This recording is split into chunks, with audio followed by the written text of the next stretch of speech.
The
April 3rd Planning Board meeting will come to order. Please stand for the Pledge of Allegiance.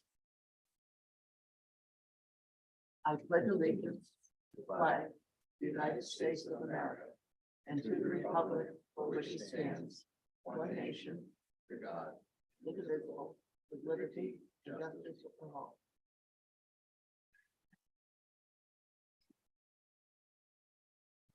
Doreen, you please call the roll. Rachel Hendrickson, Here. Roger Beely, Here. Jim Hebert, Here. and Rick Munky. Here. We do have a quorum. The next item on the agenda is approval of the minutes, March 13th, 2023. Do I hear a motion? Madam Chair, I motion that we accept the minutes as provided. Second. And who seconded? Second. Roger seconded. Any other comments, corrections, otherwise? Doreen, you please call for the vote. Rachel Hendrickson, Yes. Roger Beely, Yes. Jim Hebert, Aye. and Rick Munky. Yes. Thank you. The planning board will conduct a public hearing to receive comment on amendments to the chapter 405 Town of Scarborough zoning ordinance. The proposal would redefine outdoor storage in a way that makes an allowance for in-service business vehicles. It also would revise the existing standard for parking and storage of vehicles to include commercial vehicles and commercial districts for the town. Thank you, members of the board. This is an ordinance that was brought up several months ago by our code enforcement officer. We do not have an ordinance that addresses outdoor parking fleet vehicles. As it's written right now, fleet vehicles fall under our outdoor storage, and you cannot have outdoor storage for over 24 hours. So that often doesn't work for fleet vehicles that are over the weekend. So we brought this ordinance forward to Long Range Planning Committee last fall. It's been through Ordinance Committee and then Town Council. The proposal that we have presented and allows the parking of fleet vehicles up to 4 per company or use. If it's more than 4, it has to come back for planning board approval and a site plan review. We also included some stipulations for some screening. And so that's what's the public hearing is before you. I'm happy to answer any questions that you have. Thank you. Is there any member of the public here or online who would like to comment?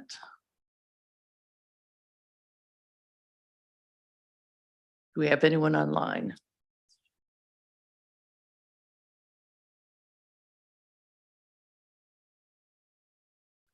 No hands. Thank you. Planning board comments? If you're interested, raise your hand.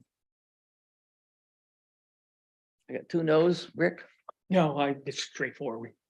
All right, thank you. I would like to mention that I really appreciate the standards that the planning that are in here for the planning board to ensure that we are able to make good decisions. That is the sum total of the comments. All right, next item. Item 501, Ram Ventures LLC requests a site plan amendment review for lighting changes at 136 Route 1. The property is further identified as Assessors Map U46, Lot 1 for the town. Thank you, Madam Chair. So the applicant is in front of the planning board with a site plan amendment to change an approved lighting plan that was approved as part of a planning board decision in November of 2021. As the site's been built out, 2 pole mounted fixtures along Route 1 were switched with 2 wall mounted fixtures. Staff has sent the request back to the planning board for consideration with our concerns over the proposal remaining. And with that, I would turn it back to you, Madam Chair. Thank you. For the applicant. Good evening, Norm Chamberlain, Walsh Engineering. I'm going to stay muted, correct? On this, I stay muted on mine? Okay.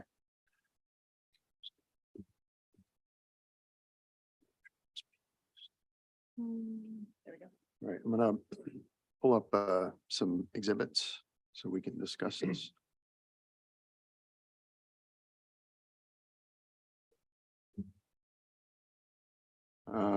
Need to enable sharing. Eric, please.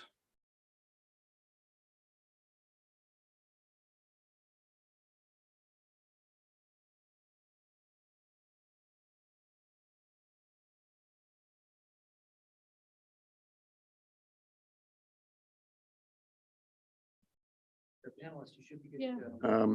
I think Autumn asked to. Oh, sorry.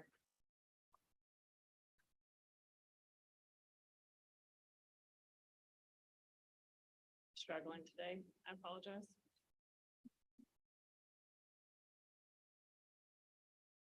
Should have brought some boards. There we go. Here we go.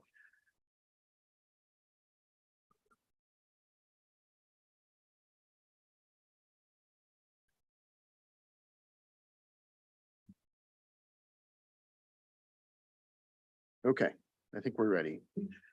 So as Eric said, we had this project approved with this upper plan here with 2 light poles out by the sidewalk in front of the building. When they got into construction, there was 2 existing wall packs on the building, and they just rewired those because they already had the circuitry there. So they did that last year, and now they're trying to get their bond money back. And what the difference in the lighting is these boxes show 8 locations, 8 of these data points where the light level went from 0.1 foot candles down to 0.0. But the issue with the lighting plan is that we can't put in existing lights unless we know exactly what they are. So what we've got down there is, here's our site. Across the street is a Mercedes dealer with light fixtures circled in red. There's also a street light right down here that is right next to the site. You can see it right there on the pole. Here's our entrance. And there's the other one. So there's the look across the street from, this is Google Street View.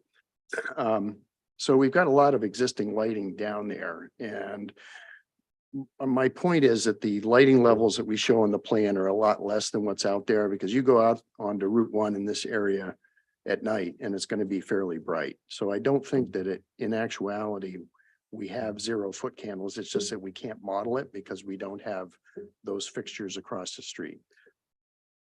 So we're requesting that that the board approve the plan as we presented it here. It's very close to what it was before. Like I said, we've got those 8 data points that are lower than what were there before. There's actually a lot more along the front of the building here that are a lot higher, and it's just the relocation of those fixtures.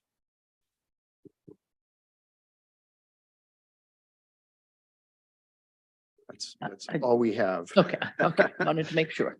This is an item that is available for public comment. Is there any member of the public that would like to comment? Anyone in the room or anyone online? No one online.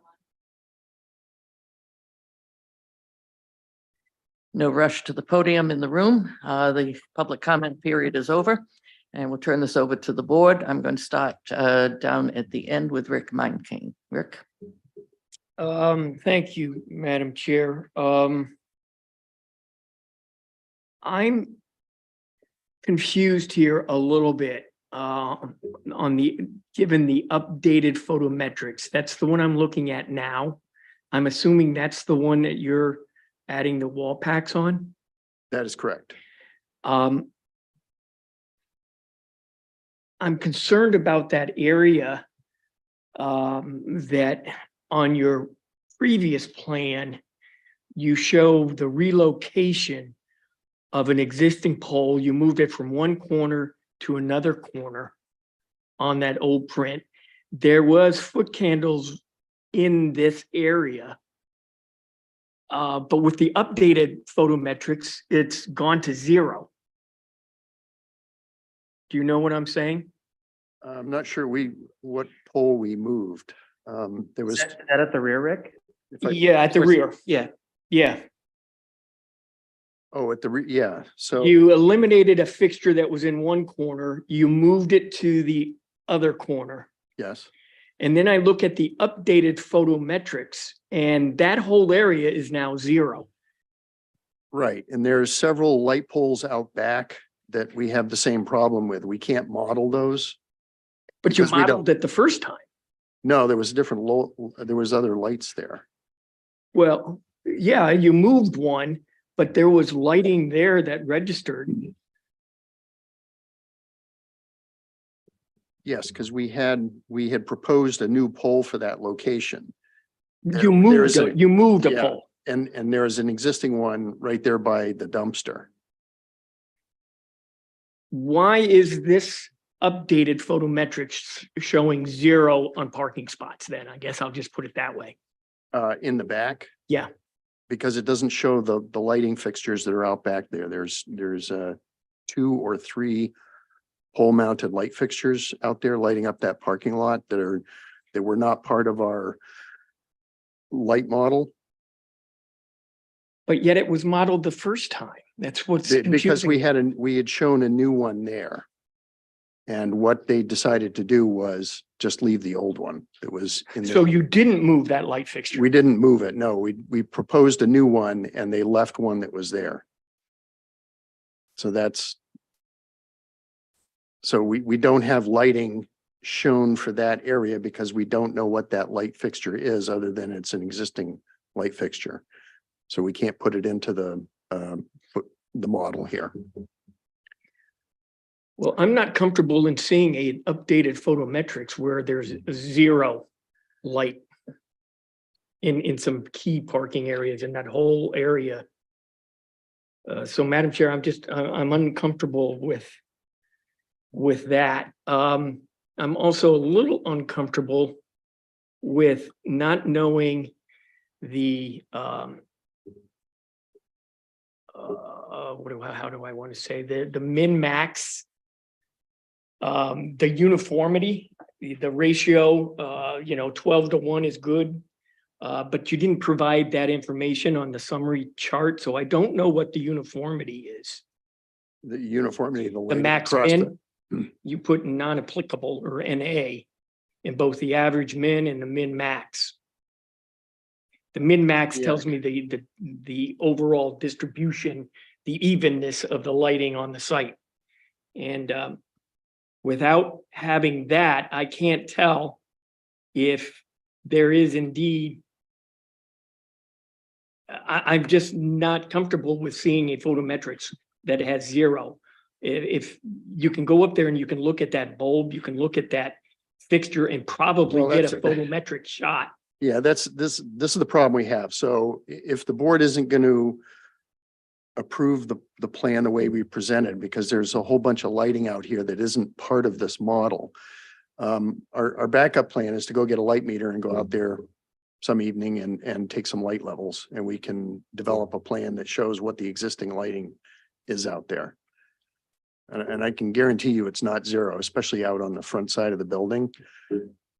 Yeah, it's just how, you understand our position. It's I hard get to it, yeah. sign off on something that shows 0. And to me, you show 0 in parking spots and then Right. I'm thinking And, safety. and the problem was this was a redevelopment. So we had some new fixtures on the building and a couple of poles there near the drive-through that are new. All the other lighting on the site, we can't model it. even though But I there's- was comfortable in approving this when it came to us at first because you seem to have light coverage everywhere and now we don't. Because we took that one proposed pole out back and left an existing one. And then out in the front, we moved those two poles that were near the sidewalk. We changed those to wall packs. And so they're further back. And so it's predicting a lower lighting level along the street as well. I'm going to intervene here with a kind of a process question. You know when I'm driving. First of all, we are also talking about the 2 light poles that we approved at the front of the building, which you have not installed, but instead changed out for light packs. And I believe you are depending upon light from across the street and down the road to light up the area. I've heard one person with not a lot of comfort with this. I don't have any comfort at all with this.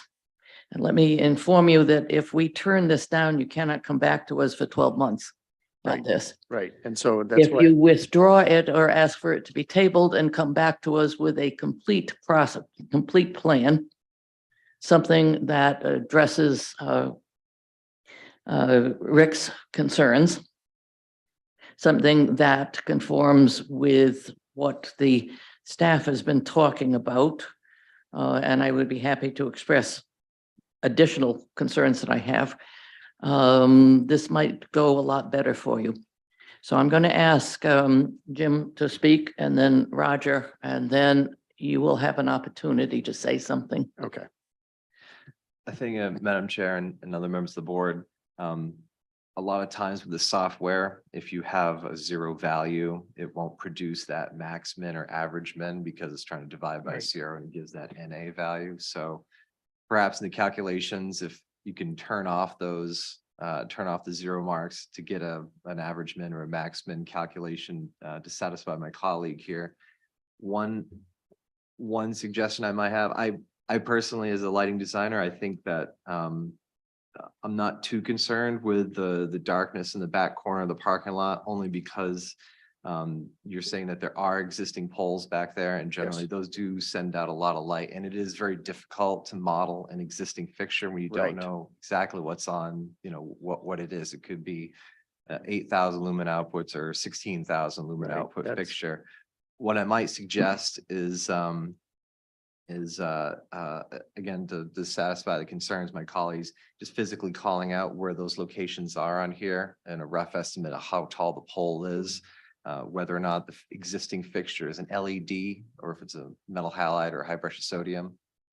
I think that would probably help, because if we see existing 16-foot pole LED fixtures out there, that will give us, I think, a better idea that there is lighting coverage on that side. And then maybe a photograph at night of just the front of the driveway along Route 1, just to show that there is a lot higher perceived level Right. of brightness. Right. That's what we're trying to present. Yeah, no, and I understand the challenges with that, and Yeah. it is very difficult. But making those nuanced changes with not with the 0 values for the mins and just Sure. taking your lowest value, which is likely 0.01 or Yeah. 0.1, and then just 0.1, seeing yeah. what those 0.1. ratios are. That'll probably give a much better picture that we're looking for. Thank you. Roger? Yeah, I won't speak about the rear of the building. That's they're experts. Yeah.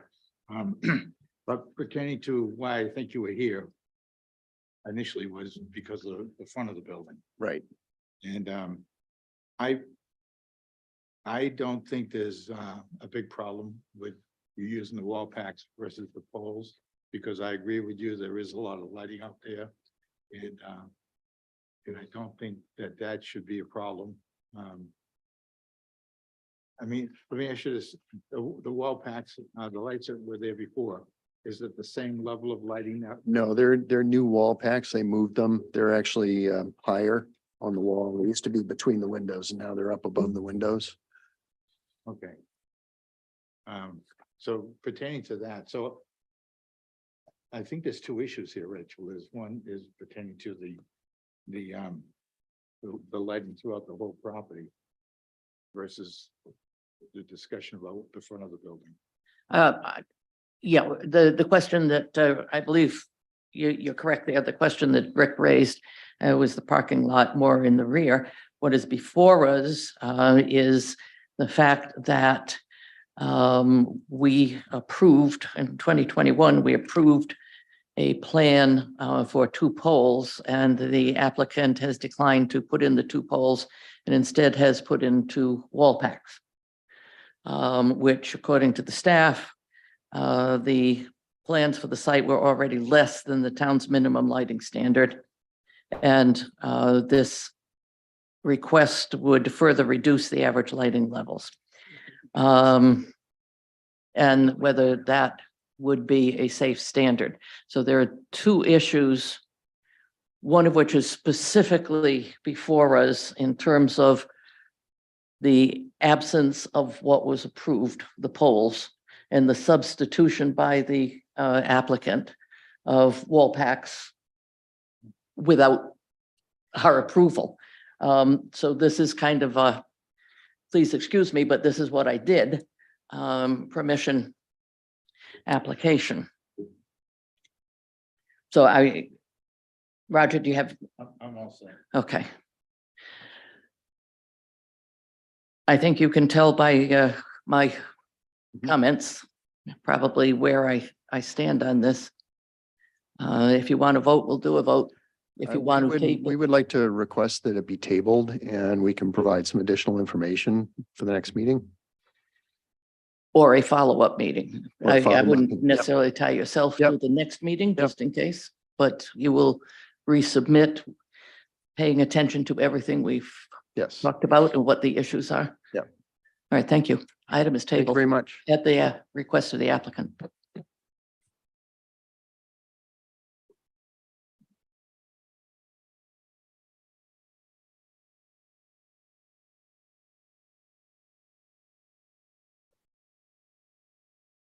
Next item, Scarborough Sanitary District requested advisory opinion review for replacement of its pump station number 1 near the intersection of Pine Point and Snow Canning Roads.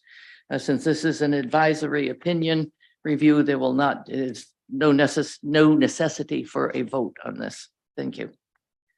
For the town. Thank you.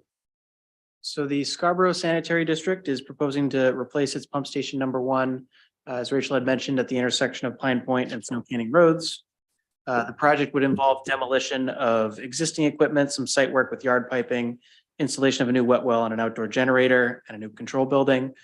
Under the site plan review ordinance, municipal uses are exempt from site plan review. However, they do require an advisory opinion by the planning board. It's staff's understanding that this advisory opinion would be not going to the town council, but to the Sanitary District Board of Trustees. Staff's main concerns revolved around screening of the building from Pine Point and Snow Canning Roads, as well as updating the board on some clarifications for stormwater and impervious area. With that, I turn it back to you, Madam Chair. Thank you. And for the Sanitary District.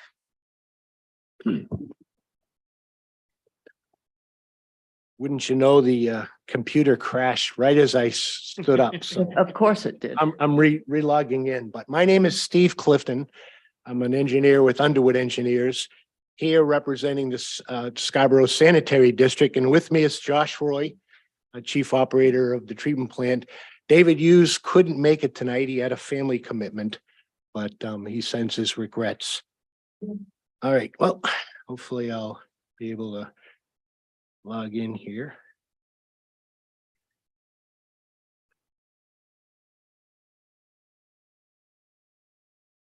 We do have a little bit of a unique situation with this site.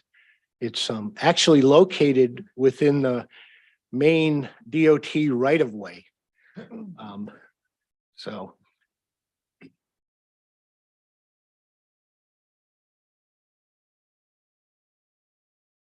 And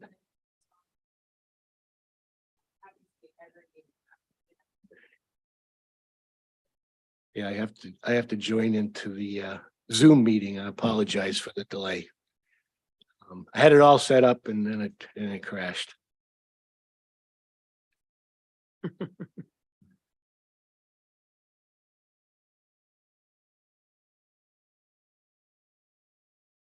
Right, I'm getting there to the Zoom link now, so.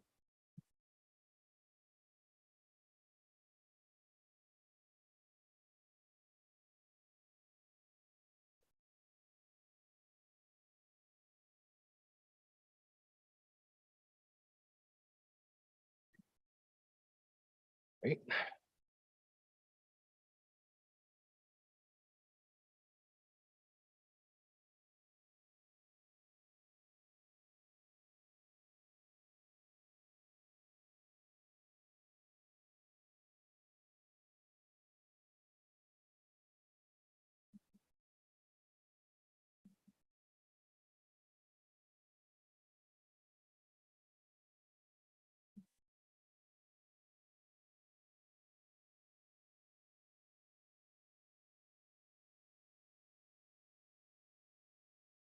So.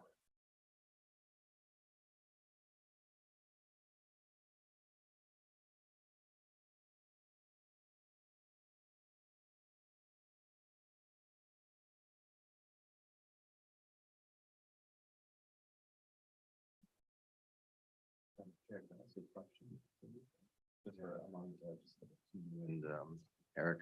Yeah. Is this, and maybe the applicant asked when they pull it up, is this project related to any of the issues recently in that part of town where there was some like odor backup and residential homes or things? No, like that? it's a Separate. replacement of a pump station that's That- already there. That's existing, Yeah. okay.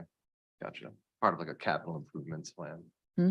Capital improvement plan, regular replace, okay. Yeah. Thank you. All right, I'm in finally. And I should join as panelist. Thank you.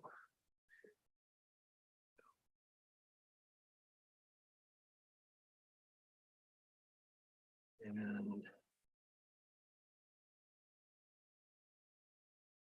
be muted. Nice to know. Share screen. I would think a pump station would be- All right, I should be all good to go. I'll start just with an overview of the sewer system for everybody's information. What should be popping up is the sewer system map from the Scarborough Sanitary District. And the treatment plant is located in this area right here, but I guess I can't point. But the area we're focusing on is pump station number 1, Snow Canyon Road Pumping Station. And it serves the Pine Point area of the southeast corner of the town. And the pump station is located where I'm pointing at. And it's a 1,000-gallon per minute station conveying wastewater from the area into the gravity sewer up on the top of the hill to the west, which then goes to pump station number 2. So the Pine Point Road Pumping Station. So that's the service area. And this station was built in 1983. And it's 40 years old. It's a wet well, dry well, buried station. The dry well houses the 2 pumps, each 1,000 gallons per minute. And the can itself is made of steel. And so we're concerned about the corrosion in those soils and the age of the station. And for operator safety and improvements, we're upgrading the station. Ooh. There we go. So Eric had already presented the narrative, so I won't repeat that. But the property is within the main DOT right of way, which is a bit unusual. And we found out that we can just get a highway opening permit from Maine DOT. So we've already put the application in. And we think that'll be approved shortly. We are in the shoreland zoning area, and we've met with the code officer to discuss that. Let's see, page down.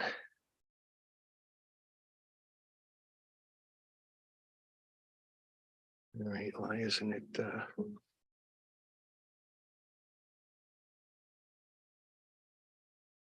page 1 of 2. There we go. In regards to the building itself, we do have a site plan and architectural drawings, but our submittal did provide. This is the screen. Sorry about this.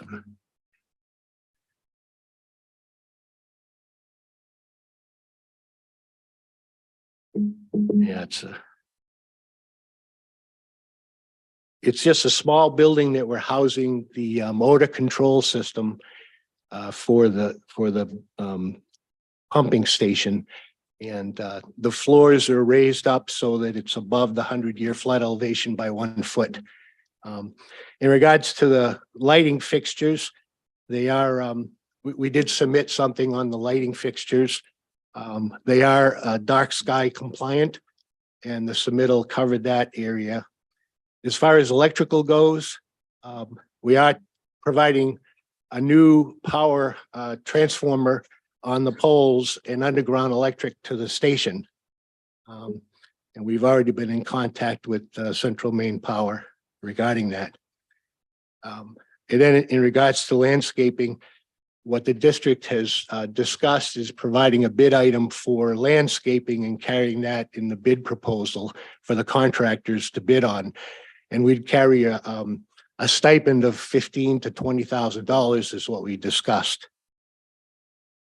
Oh. All right. I think I'd like to just maybe go to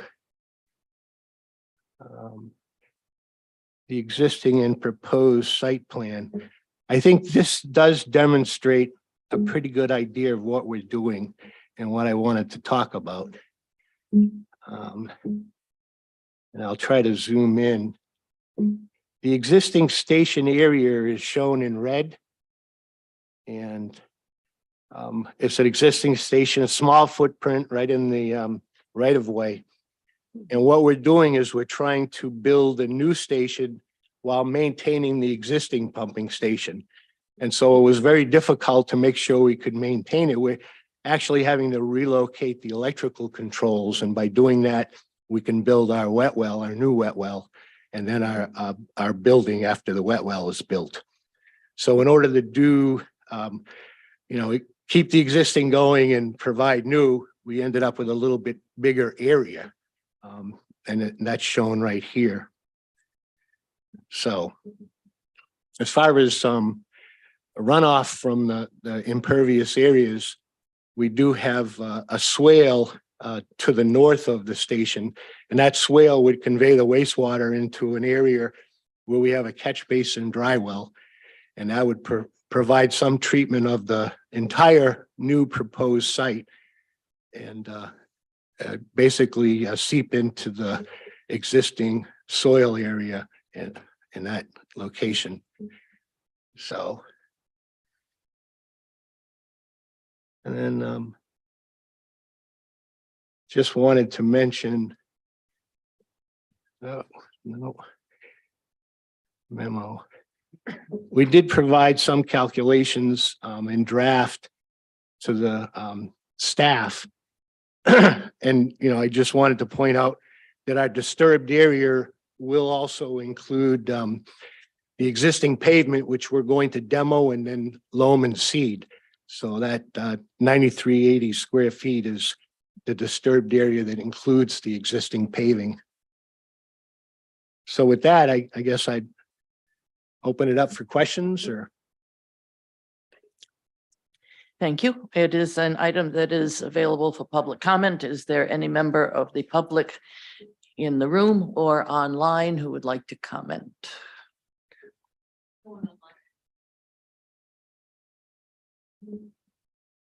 No one in the room?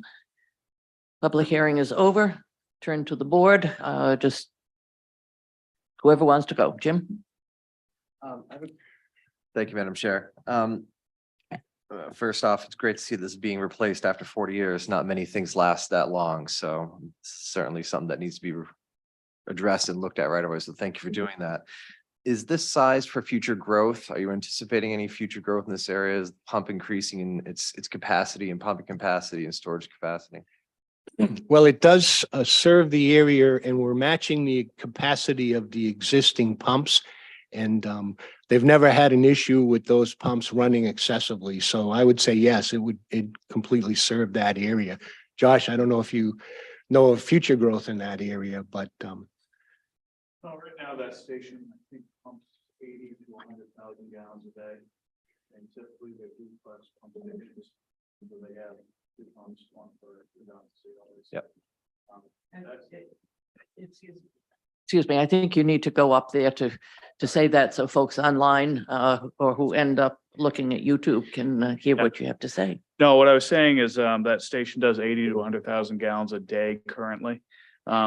It's actually slightly oversized. It's a duplex pump station, has two pumps, only one runs at any given time. So that, as far as growth goes, I'm not sure. The station does have plenty of future capacity. Great, thank you. Yeah. I mean, not that we're planning for future capacity, but you never know what tomorrow brings. I guess the last comment I'll have on here is that I guess please ensure that your light fixtures are specified at a 3,000 Kelvin color temperature. That's 3K. And I would also consider a house side shield. I know it's a full cutoff, but if the fixture is high enough, you still see it if you drive at a certain distance from the road. So I would just consider a house side shield, perhaps on the water side, just so any residences way far off in the distance won't kind of get that glare. And that was all I have. thank you. Thank you. Anyone else? Rick? Yes, I notice you have a bathroom in this building. Is there a heating system or anything that goes in this building? Yeah, we do have a heating and ventilating system just for operator comfort. So we are at 6 air changes an hour and maintaining at least 45 to 50 degrees minimum. Okay, is it resistive heat, so we don't have any units outside or anything like that, or? Well, we're actually, yeah, I thought we wanted to get rid of the electric heat, so we have the mini split units. So you still have electric heat, but you got a very Yeah. efficient electric heat, Yeah, it's Okay. mounted outside, but heat by wire. yep. Okay, that's, I just didn't see anything on the plans indicating that. And I was concerned, is the building itself sprinkled too? Do you have to sprinkle this type of? No, by code, we do not have to Okay. provide fire protection. That's Yep, why I didn't see it on there. right, yeah. Okay. I'm good, Madam Chair. Thank you. Thank you. Roger? Thank you. If I'm not mistaken, the Snow Canning Road, that's also used by the Garage Barbecue for extra parking, isn't it? Do you recall? At one point it was supposed to be, I don't know if it still is. Well, my question is, what's the construction period for this, for doing this? Will it- If it's gonna be during the summer, will it potentially interfere with the parking for the Garage Barbecue? I'm not sure about the parking for the garage barbecue, but the construction period will be at least 12 months and we're thinking 18 months. But I would think we could limit the construction so that we maintain passage at all times. Okay.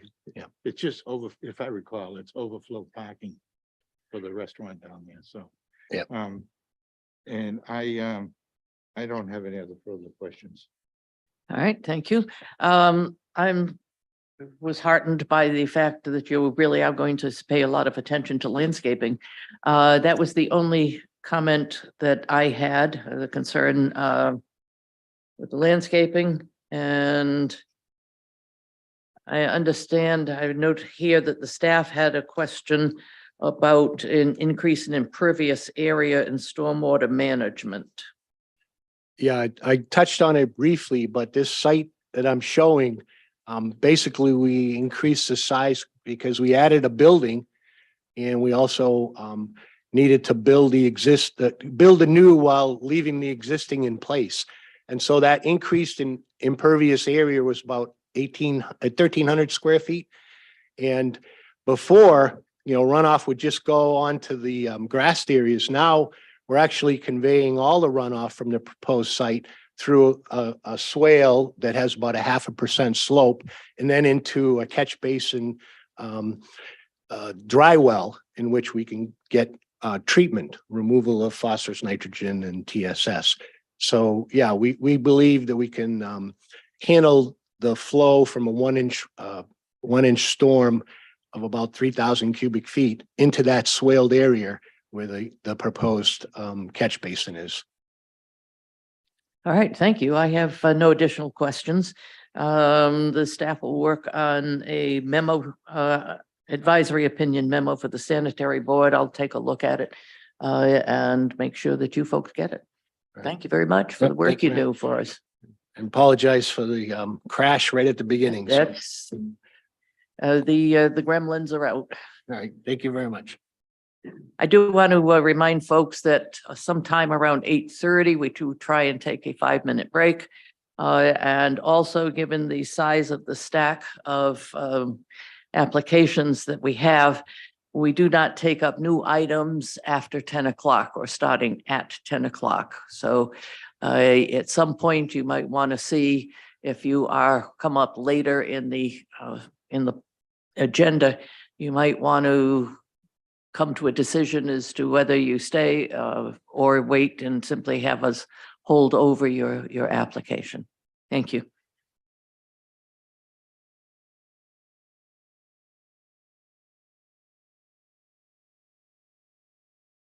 Next item, 701, the Second Parish Orthodox Presbyterian Church requests a site plan amendment review for several building additions at 368 Gorham Road.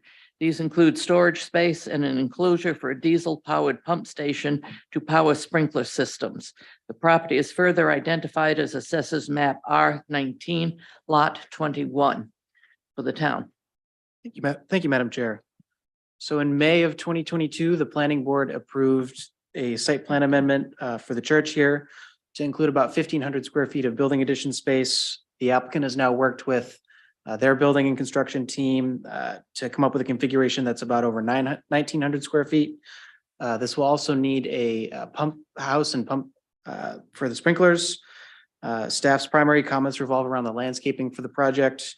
The applicant has provided us with a copy of its minor revision DEP application, and we've provided a draft motion of approval for the board's consideration with that in mind. And with that, I turn it back to you, Madam Chair. Thank you. And for the applicant. Good evening, Jason Haskell with DM Roma Consulting Engineers. Also here with me is Eric Philbrook with Delano Architecture, who did the design of the building. So here tonight on the building expansion at 368 Gorham Road. There has been a history, obviously, with this project from 1999 when it was built, and then in 2006, 2007, it was included as part of a subdivision, which included Tamarack Lane, which is to the left of the page, if you're looking at the plan that Eric has up right now. In 2022, obviously, we had the expansion that we were proposing. After going through working with all the different designers, we did realize that there needed to be some additional space that needed to be looked at, which included a little bit extra storage that they desperately needed, and then also a relocation of the sprinkler room.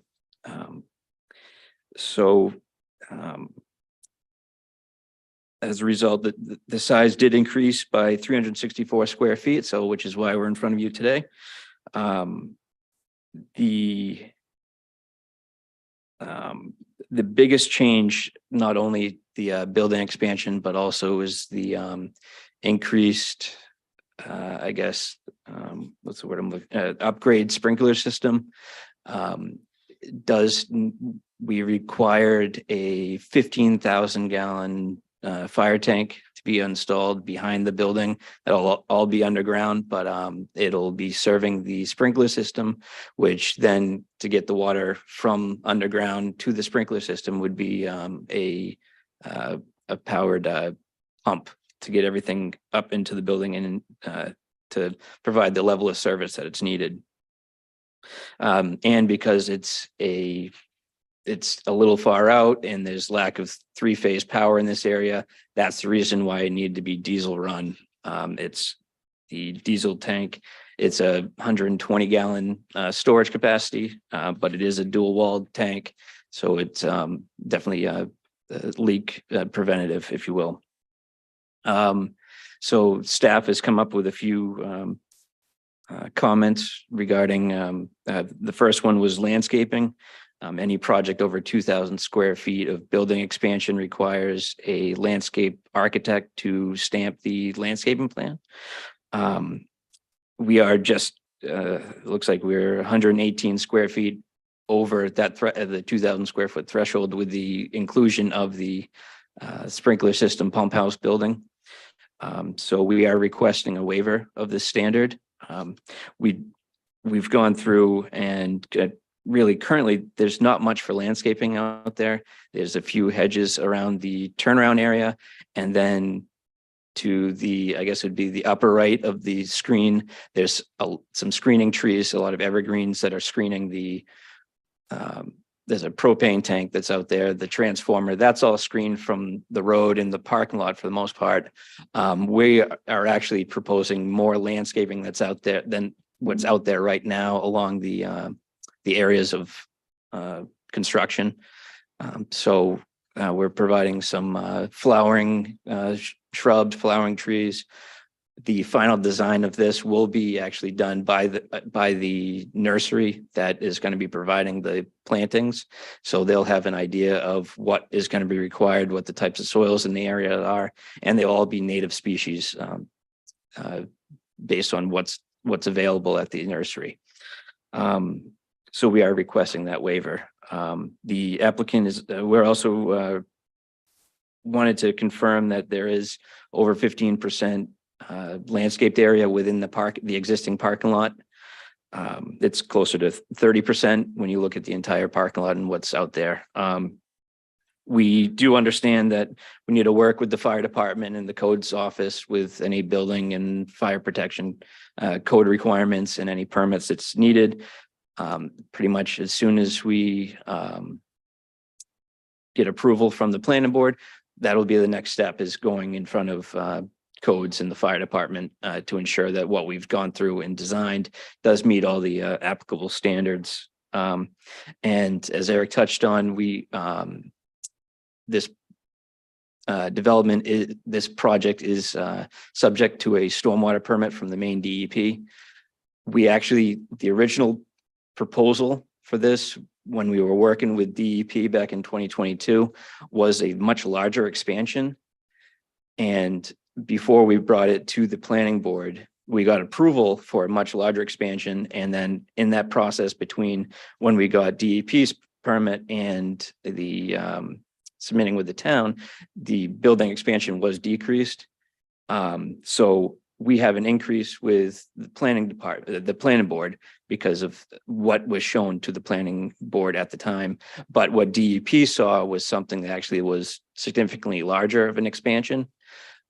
So we do have an actual decrease when it comes to the DEP's regulations, but as a recommendation from town staff and the project manager that was working on the project, they did suggest that we submitted a minor revision to the DEP, which has been submitted. And as soon as we get feedback from that, we'll send it over to the planning board or the planning department to as hopefully a condition of approval if you find that we've checked all the boxes. Other than that, I'll leave it up to you with any questions. Thank you. Thank you. This is an item that is available for public comment. Is there any member of the public online or in the room who would like to make a comment?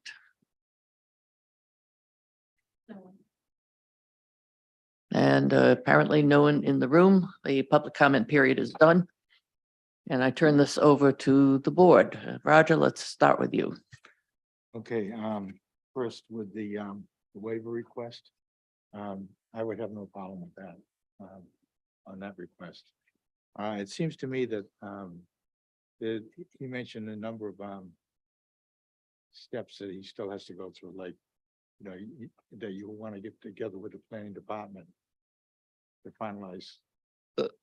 Really, the only thing that'd be finalized after is I guess for conditions would be the minor revision to the DEP. Yeah. And then also, The fire department. the fire department, it has already went through, we've been working with the fire department along the way, but that's more of a building permit stage, coordination. Okay, well, I guess, as long as. I'm sorry if that came across as, Yeah, okay, as long as the conditions are met. Yeah, no, I'm just saying do you have the draft Yeah, right. here. motion? Yeah, Okay, Yeah, okay. oh, I'm all set. Thank you. All right, thank you. Jim? Thank you, Madam Chair. I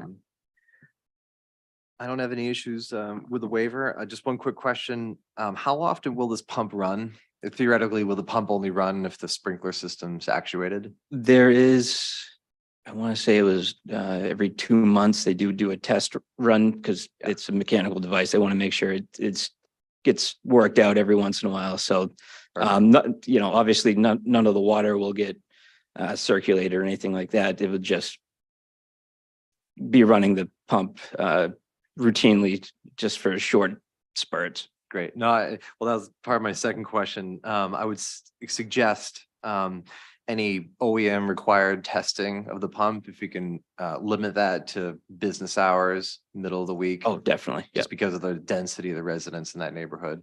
And then I guess my last comment, similar to before, is just please confirm that all building mounted or pole mounted exterior light fixtures, if you're providing any that are new, that they're 3000 Kelvin or 3K for color temperature.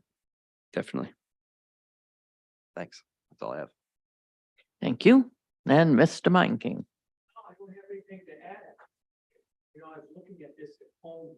I don't even remember this project. I do.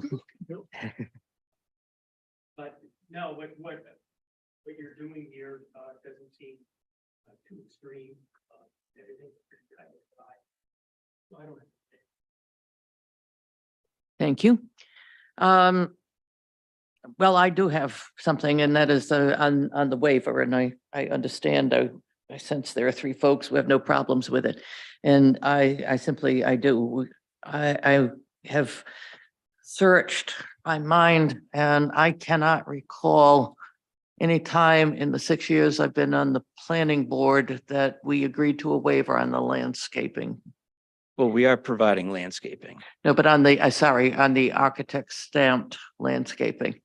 And I also remember Sue Auglis basically going to the wall to make sure that there was always an architect stamped landscaping plan. So while I think this is a good project, I suspect you will do a good job with the landscaping. I'm not going to vote for it. But again, I've counted the votes, so I know that that's going to go. But I do think that had you come to us originally at 2,118 square feet, there wouldn't have been a question on this board as to whether there would have been a stamped architectural plan for the landscaping.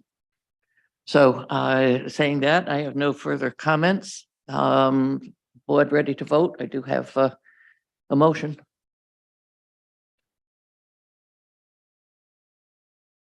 And just so you know, we had 2 prepared just in case.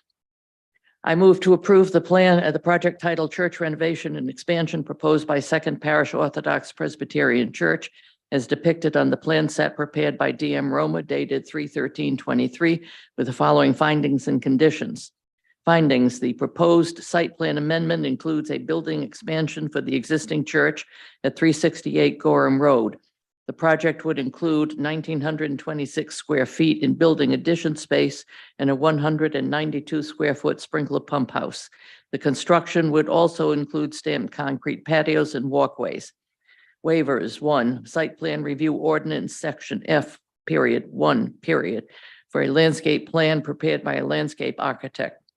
Conditions, 1, prior to issuance of the building permit, the applicant shall A, provide the approved Maine DEP stormwater minor revision permit. B, pay the traffic impact fees totaling $1,466.37. These are broken down by zone below. Number 1, zone 1, $149.43. Zone 2, $292.42. Zone 3, zone 5, $1,024.52. This shall be reviewed by the planning department. Prior to the start of construction, a pre-construction meeting is required. The meeting shall include appropriate town staff, the developer and their site contractor, and is to be coordinated through the planning department. All plan modifications are to be completed prior to scheduling the pre-construction meeting. Is there a second?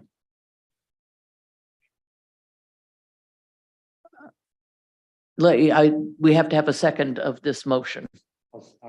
I'll second it. Okay, and is there any discussion on this motion? Yes, did I hear you read in there a condition for the a stamped the landscape? A waiver, yes. Okay. So if I don't agree with with that, I would vote no. The waiver is that we have agreed Oh, the waiver is to, that we will waive, okay. that the board waives the landscape Okay, plan. I'm Yeah. sorry. Okay, all right. Any other confusion? All set, Doreen, please call for the vote. Rachel Hendrickson, No. Roger Bailey, Yes, Jim Hebert, Aye. and Rick Montague. Yes. Thank you very much, everyone. Excuse me, the motion is passed. 702, item 702, O-Pee-Chee Construction Corporation requests a subdivision amendment review of the Southborough Office Park subdivision. The amendment would straighten the lot line between 491 Payne Road and 205 Scarborough Drive. The property is further identified as 205 Scarborough Drive, Assessors Map R37, Lot 48E for the town. Thank you, Madam Chair. I don't know how much more I can say other than that. The amendment is a pretty straightforward lot line adjustment, essentially straightening out the lot line between the current Pizza Plus property at 491 Payne Road and the applicant's property at 205 Southborough Drive. We've highlighted that section to be changed in the presentation, which is on the screen behind you and shown on Zoom. And with that, I would turn it back to you, Madam Chair. Thank you. And for the applicant. Hi, I'm Maureen McGlone from Ransom Consulting, and I'm representing O-Pee-Chee Construction, 491 Payne LLC this evening. I would ask to share the screen, but I really don't think I need to. That was all I was going to show you, is that we're just straightening out the line. If you need a little further clarification, I can show you the color rendering. This to this. That works. It works for me. That's a technical drawing. Pretty fancy. Nice read. I did it myself with a highlighter. Thank you. Is there anything else? No. Thank you. This is an item that's available for public discussion or for public opinion. Is there anybody online? Anybody in the room here to make a comment? Comment period is closed. I will turn this over to Roger because he said he understood it. I agree with it. All right, that's. That doesn't mean he understood it. Okay, well, he told me he understood it. Any other comments? No. I have no comments. It's, as the staff has indicated, it is a straightforward alteration. I do have a draft motion. I move to approve the Fourth Amendment subdivision of Lot 2 Scarborough Office Park proposed by O-Pee-Chee Construction Corporation as depicted on the plan set prepared by Titcomb Associates dated 3/7/23 with the following findings. The proposal amends the Southborough Office Park subdivision by adjusting the northern 205 Scarborough Drive property abutting 491 Payne Road, currently occupied by Pizza Plus. The amendment includes providing the now 205 Southborough Drive land as an easement to the 491 Payne Road parcel. Is there a second? Second. Questions, comments? Call the roll, please, Doreen. Rachel Hendrickson. Yes. Roger Bailey. Yes. Jim Hebert. Aye. Rick Monking. Yes. And this is the fastest you've ever been before us, and the motion. Thank you. It's great to have a win. Thank you, Madam Chair. I get it. We get it.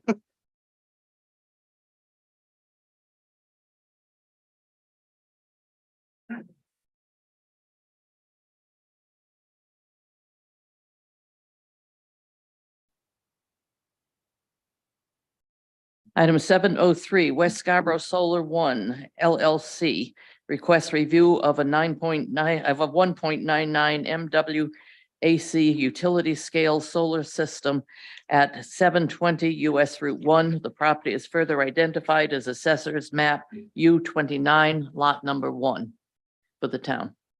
Thank you, Madam Chair. So the applicant is requesting site plan review for a utility scale solar system at Larry Farm at 720 US Route 1.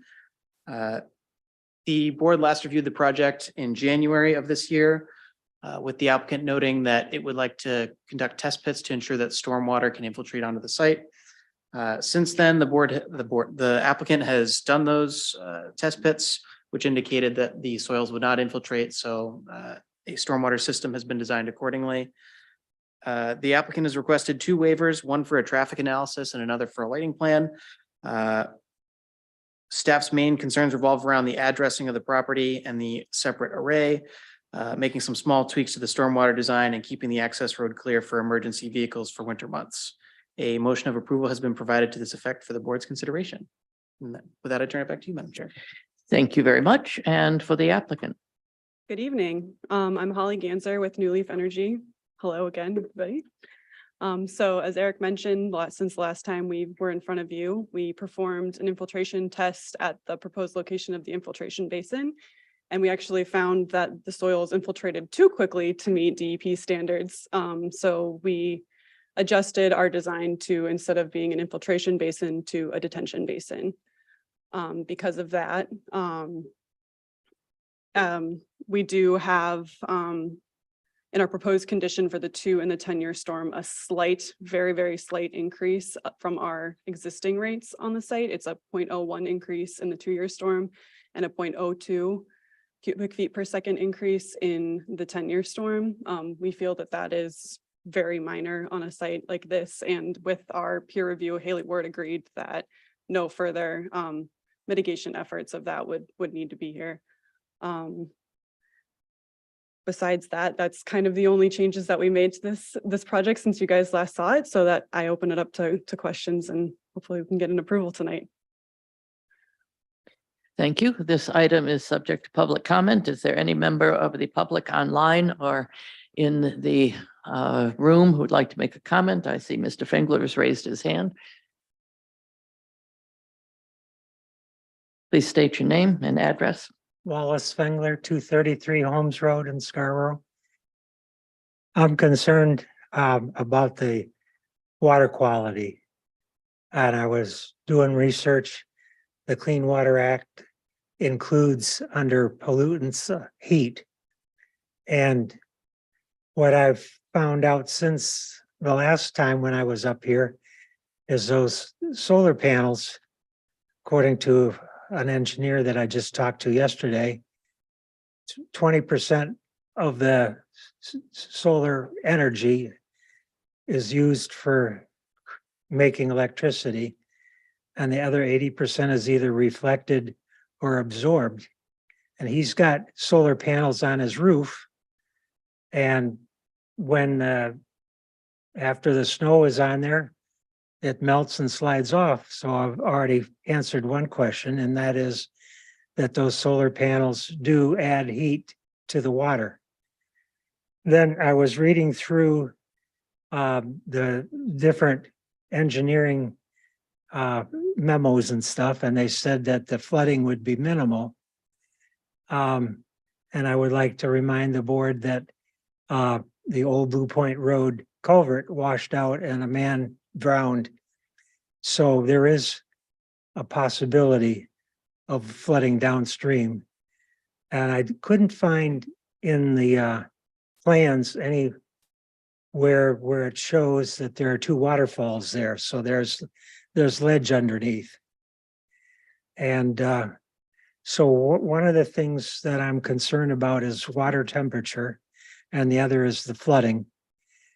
So if you do approve it, I would like to see a baseline water temperature made so that after the installation, when you do the post-construction, you could check and see if the water temperature is going up, because that also feeds to the Scarborough Marsh.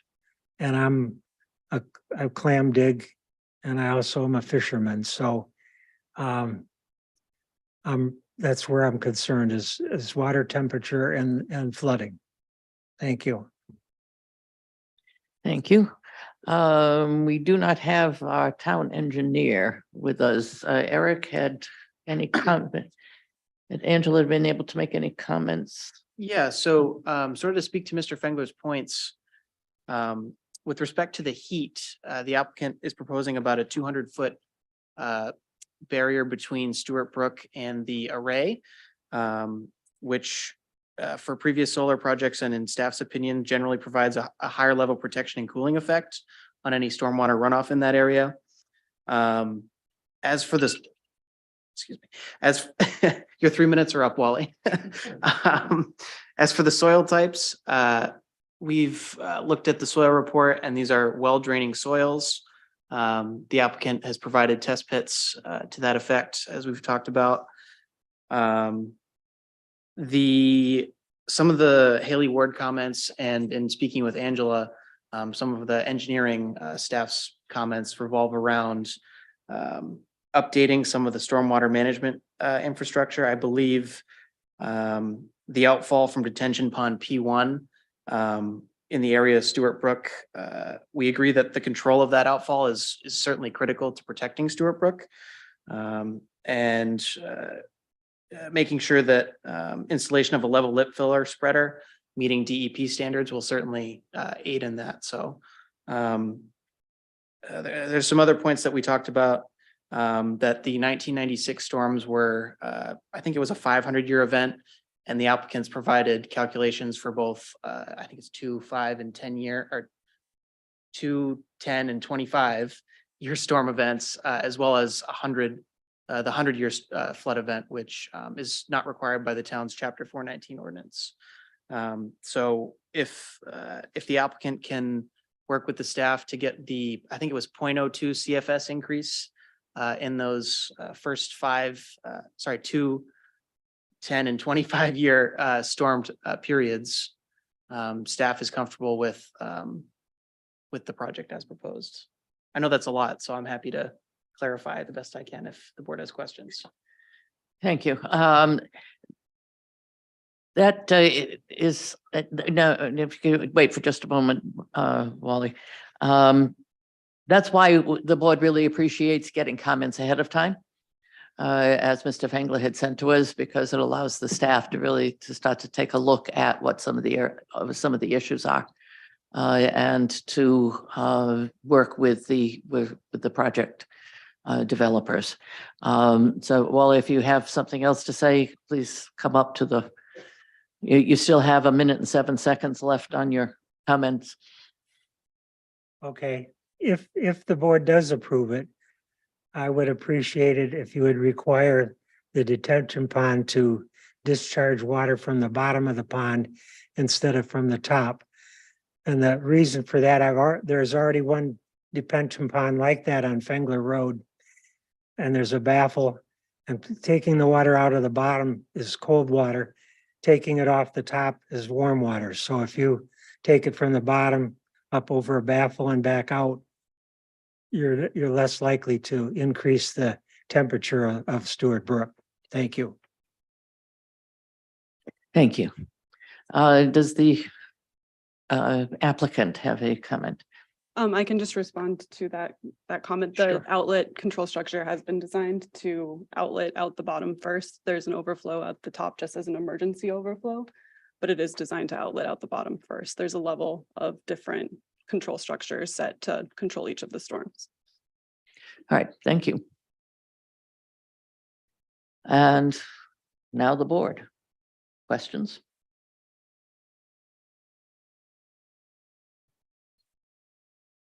Okay, Since Go ahead, nobody else, I do remember this project when it came before us.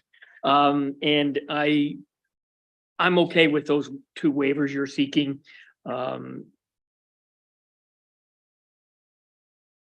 just want to ask a question. Was the ordinance requirements helpful when you put this project together, knowing the performance standards that were laid out in the solar ordinance? Was it helpful to, as you put this package together so that you could come to us? I'm just trying to figure out if there's any tweaking needed in the ordinance from a developer standpoint. Sure. We don't get a chance to ask for that. And because I know this project and I'm okay with it, I just want to ask that question quickly. Sure. So if you'll remember, we actually came in front of you in 2021. And we had to table the project because the performance standards were in such a way that we couldn't clear any trees. So we, with the help of our landowner, worked with the town to rewrite the ordinance in a way that we could develop takedown trees, but then would have to propose a decommissioning planting plan after the fact. And I think that was helpful in allowing our project to move forward, but doing it in a responsible manner when the project was decommissioned at the end. I would say for the rest of the standards, yes, they were easy to follow and Good. And I do like your decommissioning plan and the reseeding. It looks good. That's all I have, Madam Chair. Thank you. Jim? Not much. Thank you for being so thorough. Really appreciate the detail. Also, just the note of how the detention pond is going to be draining from the bottom and not the top. So appealing to Wally's comment. Appreciate seeing that as well. Should the board pass this? I have no other comments. Thank you. Roger? I agree with the waiver request on this. And a lot of this is all about engineering. And from my point of view, if the staff is satisfied with the engineering, I'm fine with everything. Thank you. From my perspective, if given Angela's analysis, I don't pretend to understand all of the engineering. However, we have seen you before. I appreciate the efforts that you've made working with the staff to ensure that all of the ordinances are satisfied. I don't have any problem with either of the waivers.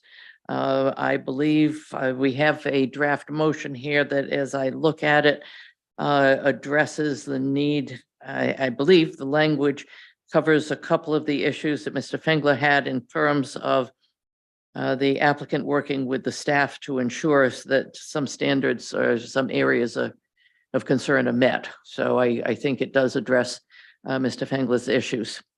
Saying that, I have a draft motion. I move to approve the project titled West Scarborough Solar One LLC, proposed by Scarborough Solar One LLC, as depicted on the plan set prepared by New Leaf Energy dated 3/20/23, with the following findings and conditions. Findings: the proposal would involve construction of a 1.99 megawatt AC solar array at 720 US Route 1. As part of the proposal, the applicant is proposing to construct a gravel road accessing the solar array at the rear of the property. The planning board has reviewed the application and supporting documentation and finds that the proposed design of the site plan adequately addresses the site plan review and zoning ordinance.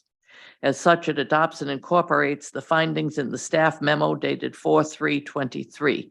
Additionally, the board finds the proposed work for the three utility poles in the SP2 zoning district meets the requirements of the shoreland zoning ordinance. Waivers: 1, given the limited traffic impacts of the proposed use, waive the need for a traffic analysis prepared by a licensed professional engineer. 2, given the limited lighting impacts of the proposed use, waive the need for a lighting plan. Conditions: 1, prior to the issuance of a building permit, the applicant shall: A, address comments in the Haley Ward memo dated 3/22/23. B, provide an updated stormwater management design that provides flow rates below pre-development conditions in the 2, 10, and 25-year storm event.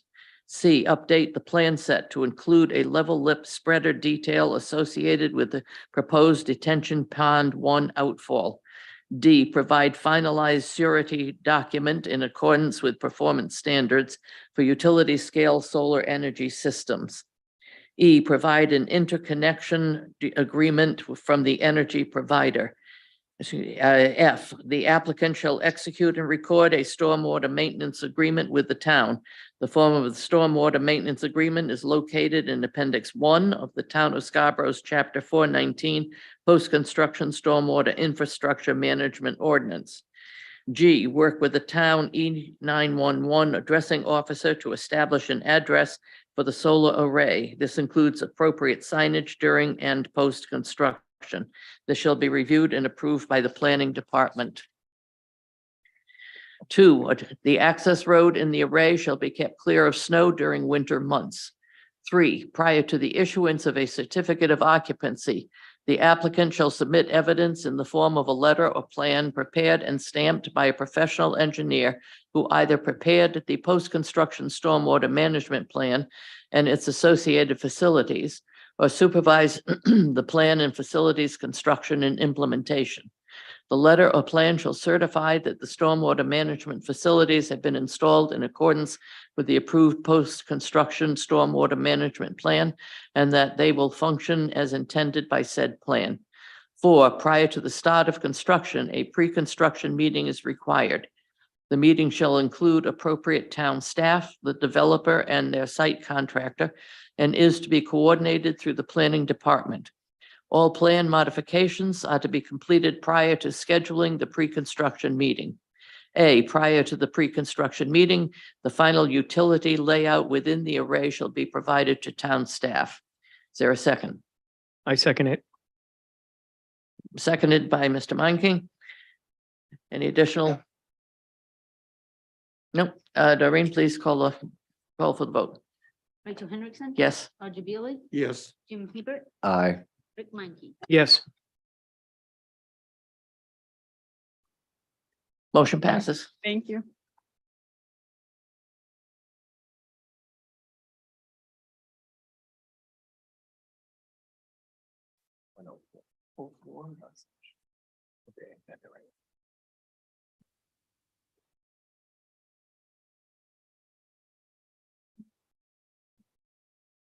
Item 704. None Such Development LLC is requesting a site plan review for construction of a 51 space parking lot along Gorham Road. The project would be across the street from the existing None Such River Brewery at 201 Gorham Road.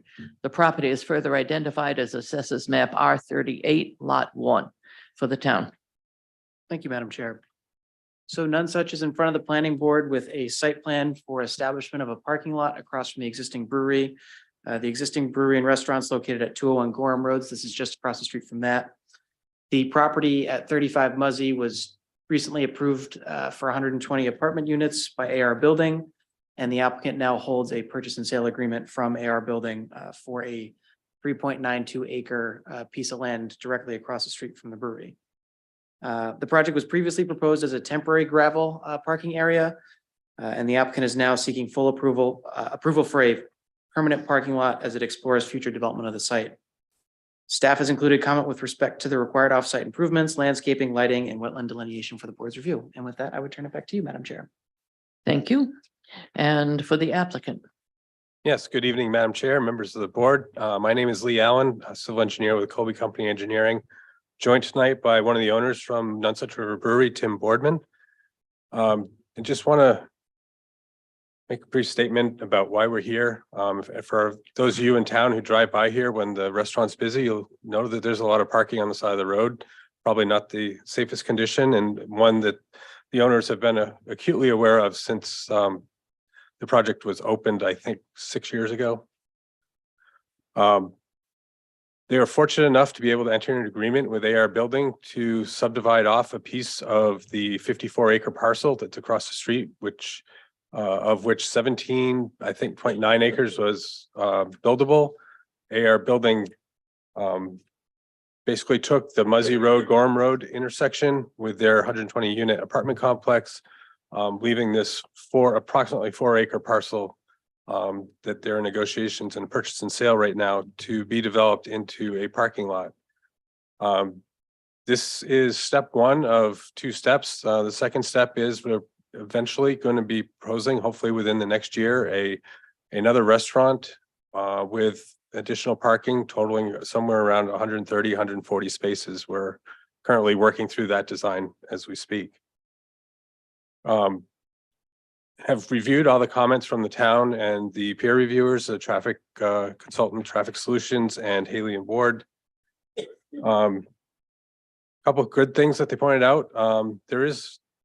We didn't even think about signage for this because we're like, well, it's a parking lot, they'll know where to go. But in second thought, we will be putting a sign on the north side of the driveway.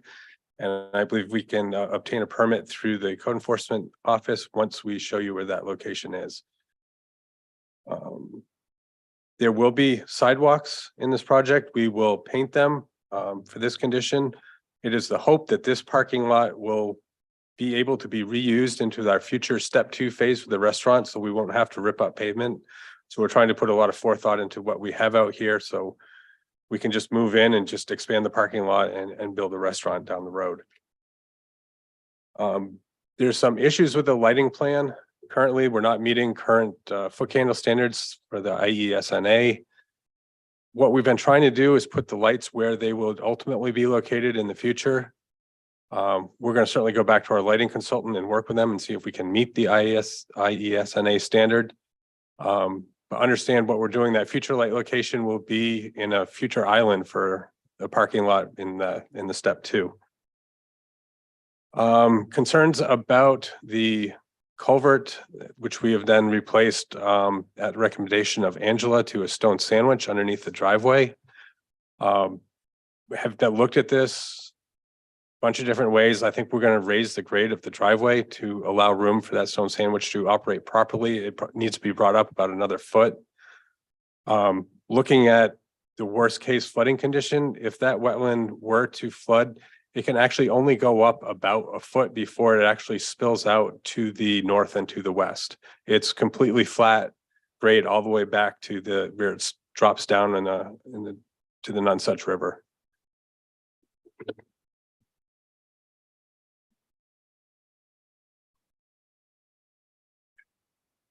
Other than that, the EV parking ordinance, under that ordinance, we are required to put in 3 ready EVCS spaces and 11 capable EVCS spaces. They have not been shown on the plan, but we will certainly do that. There's questions about permitting, whether this falls under common scheme of development. Based on my interpretation of the rules, it does not. We do not qualify for a site location permit that would require 3 acres of impervious land between the 2 projects. And even in our full built out, we're only at 2.8 acres. So that permit is not required. We will need in the future for the step 2 of this project, a stormwater permit from the DEP, as well as a NERPA permit for our wetland impacts from the DEP. Looking down the road, we would also need a traffic movement permit for the restaurant when we get to that point. We know that. I've had conversations with Mr. Bray and we're on the same page when it comes time for that. ADA parking, there were some comments that we did not have enough ADA parking. What we have done is right underneath the photo over there, you can see there's now 5 ADA spots in front of the Nonsuch River Brewery. Those 5 spots are enough. We have 102 total parking spaces and at 1 per 25, my math gives me 5 spaces we need. So that's showing some proposed restriping to make sure that we meet the ADA parking requirement.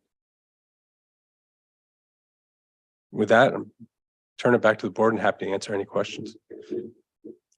Thank you. This is an item that is available for public comment. Is there anybody in the room or anyone online that would care to comment? Mr. Fengler.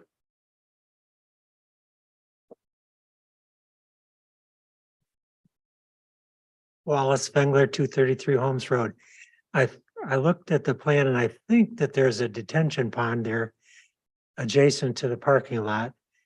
And my concern is the same as I've been expressing before about pollutants going into the Nonsuch River. So I would request the same thing, that water, that if there is water coming out of there, that it come out through the bottom of the pond instead of the top. That's it. Thank you. We have received a communication from the Conservation Commission, which reviews various site plans that have come before it. One of the questions that they had, or suggestions that they had, and I will read from that communication, is survey any vernal pools on the subject property, designate those that meet the main DEP definition of significant, and specify environmental mitigations. Developments on the subject property should minimize impacts to any vernal pools and contiguous wetlands to the maximum extent practicable. Eric, did you manage to get some research there? Yes, so as part of the AR building site plan approval back in over the summer, the applicant had provided a 2021 wetland delineation, which we've took the liberty of providing in the presentation tonight, so that you can see that on the screen shown here. So those green areas would be the wetland areas, and it appears that this site is mostly out of those, essentially the area that Autumn's circling with her mouse there. And it might be helpful if Lee could confirm it, but it looks like the applicant has included those wetland areas on their plan sets. That is correct. We have been working with AR and they actually supplied us the survey data that they had compiled for the whole property. So we're using the same surveys that they used. We're showing the same wetlands that they showed and the same vernal pools that they showed. And we are out of any of the vernal pool setbacks as that they had even shown and proposed. There is a none or insignificant vernal pool right along the road, right where Autumn is circling right now. That has already been mapped and determined not to be significant. Thank you. There are no public comments. The hearing is closed. And I turn this over to the board. Who wants to go? I'll go. Okay. This is long overdue. You know, and anybody that goes down 114 knows when happy hour is. And this will be a big improvement. However, we have to look at this project only with what is being presented to be built out. We can't look at it, well, there could be another restaurant here. And so the lighting and everything needs to go on the merits of this project on that merit, and not in thinking that there's going to be another build out some other time frame. So the requirements of a lighting plan with photometrics and fixtures needs to happen on your next submittal. Correct. There was one with this submittal. It was by 0.2 of a foot candle that it didn't meet the current code. So Right, it's a tweak that we know we need to go back and make. Okay. I wish Jen was here just to put my mind at ease on the traffic here, but looking at the staff comments and the peer reviews, it looks like you've done your homework. So all the traffic here, it's already out there. It's employee parking. So that the one story I would remiss to add is that currently they're parking up at Spillers, which is just across Muzzy Road. That business has been sold and they had an agreement with them to put their employees and let them park up there and then they would shuttle them back to the restaurant. They're losing that as of this summer. They won't be able to have their employees park there. That one of the reasons that we went with this two-step approach to get this hopefully constructed so their employees can then park across the street. So those are cars that are already out there. The rest of this parking is for the cars that are basically parking on the side of the road. So those cars are already out there as well. So that's why this is always traffic already associated with the restaurant. And why the. Yeah, but now you're actually putting a turning lane in. On We are. 14, which, you know, if Jen was here, she'd be my comfort zone. Without her here, well, we'll see this again, so maybe she'll have any concerns, but I think for the matter of the record, and for those that are listening, this is also going to have a crosswalk going across 114 with blinking lights, Push button push activated. button Yep. activated. So I just think that's an important aspect that I want the public to know. Yep. Yeah, and this is part in the urban compact, so this isn't requiring a permit from the DOT. This is all through Angela and your traffic consultants that we're working on the final details of what these pedestrian signals look like. Okay, all right. That's all I have, Madam Chair, Thank you. at this point. Who's next? Roger? It appears to me that you're basically going to work with staff to resolve any of these issues that were raised by the comments, Correct. which I think is great. The other thing that struck me when I was looking at this whole thing, this section is, I believe, part of the last phase of the complete streets of Gorham Road, It's correct. right? They're supposed to be paving it summer 2024. Right. So I assume that everything you're doing here regarding striping and left turn lanes and all this other stuff and sidewalks will all be incorporated to be That- consistent with what the complete streets plan is. Yes, that's correct. Thank you for that. Other than that, like I said, I think you're trying to abide by all the concerns that have been raised in the staff comments.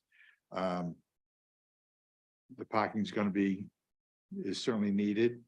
I'm kind of torn about that because if you have more parking, you're gonna have more people there and it'd be harder to get into the place, so. I was there Saturday and it looked really busy. I still get in. So I think I'm all set right now. Look forward to you coming back again. Thank you. Thank you, Roger. Jim? My question, so with this parking with 51 spaces added to the existing parking spaces that are available currently at the brewery, does that now, I guess, complete the parking space quantities required for the occupancy that's at none such? So we previously with what was there met the town code. But clearly it wasn't enough.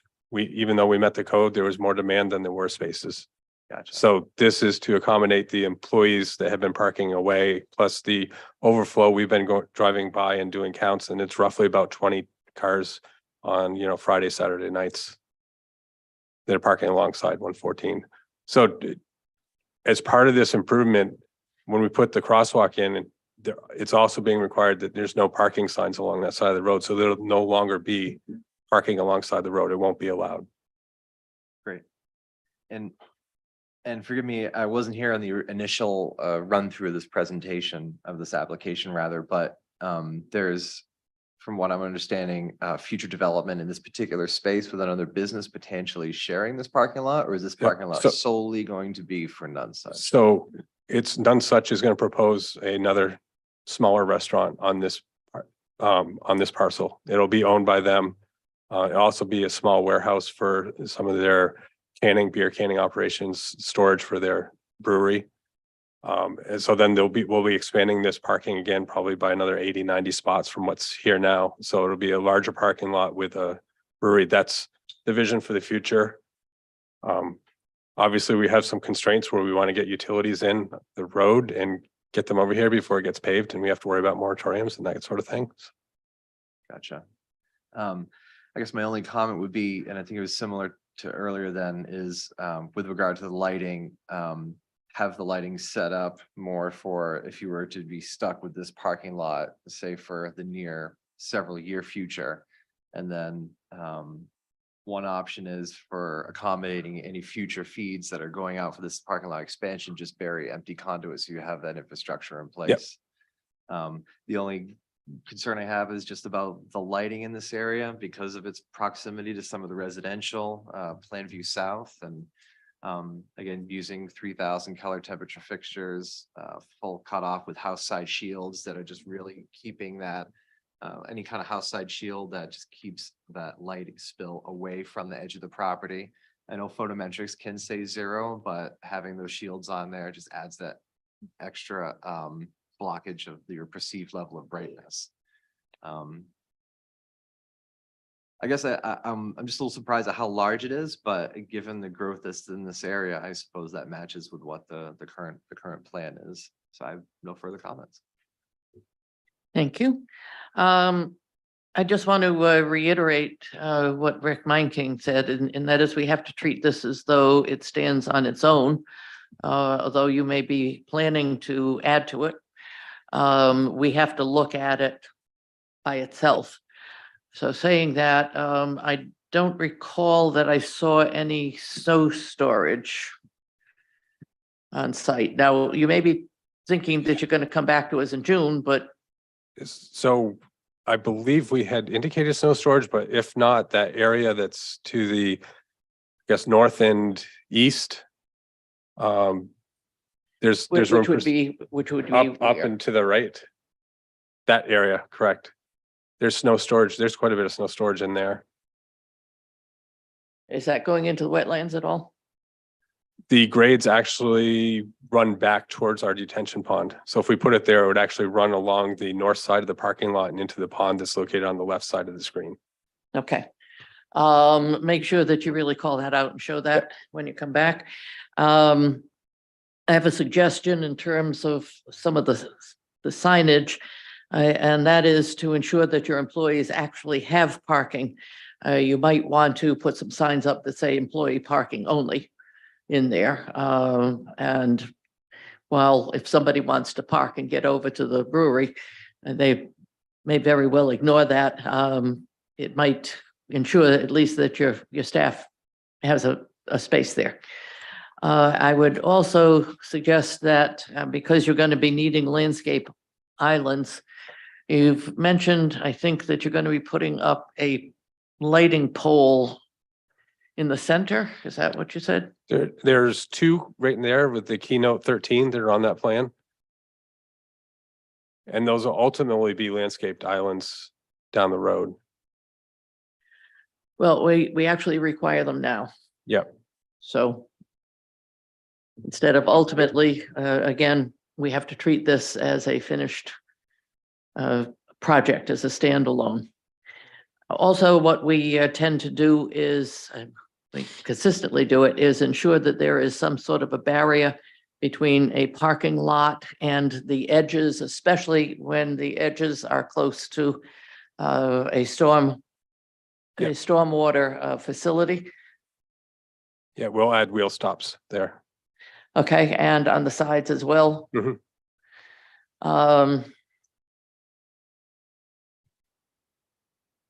Yes. Yeah, I guess I'm trying to think if wheel stops are going to do it.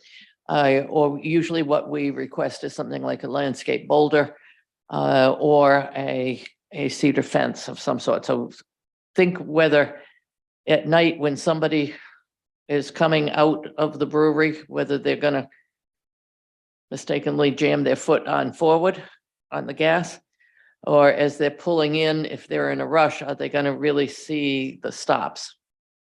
So that becomes a safety issue, and I would request that you think about that.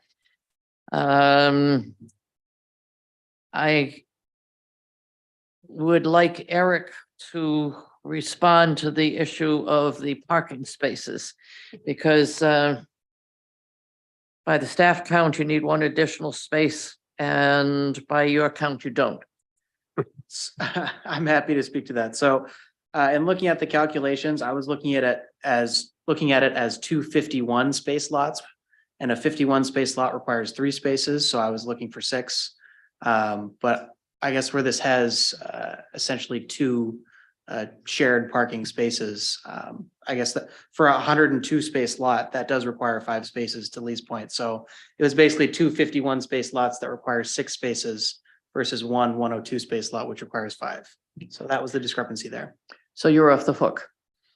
Thank you. And let me see if I had any other questions, concerns.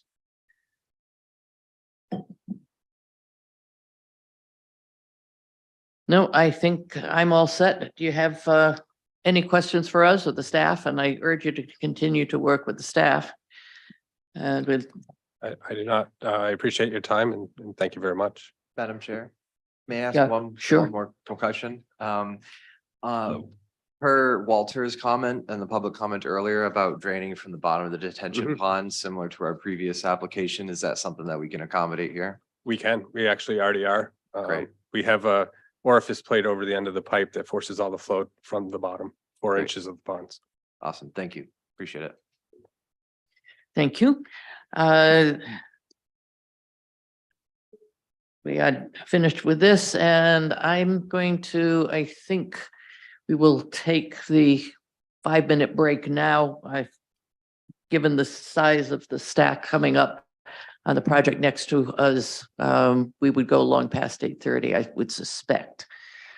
So 5 minutes now. I use that clock over there.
Please.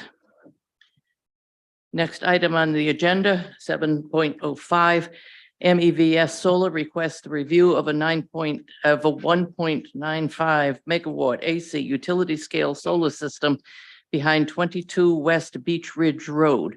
The property is further identified as Assessors Map R42, Lot 2D for the town.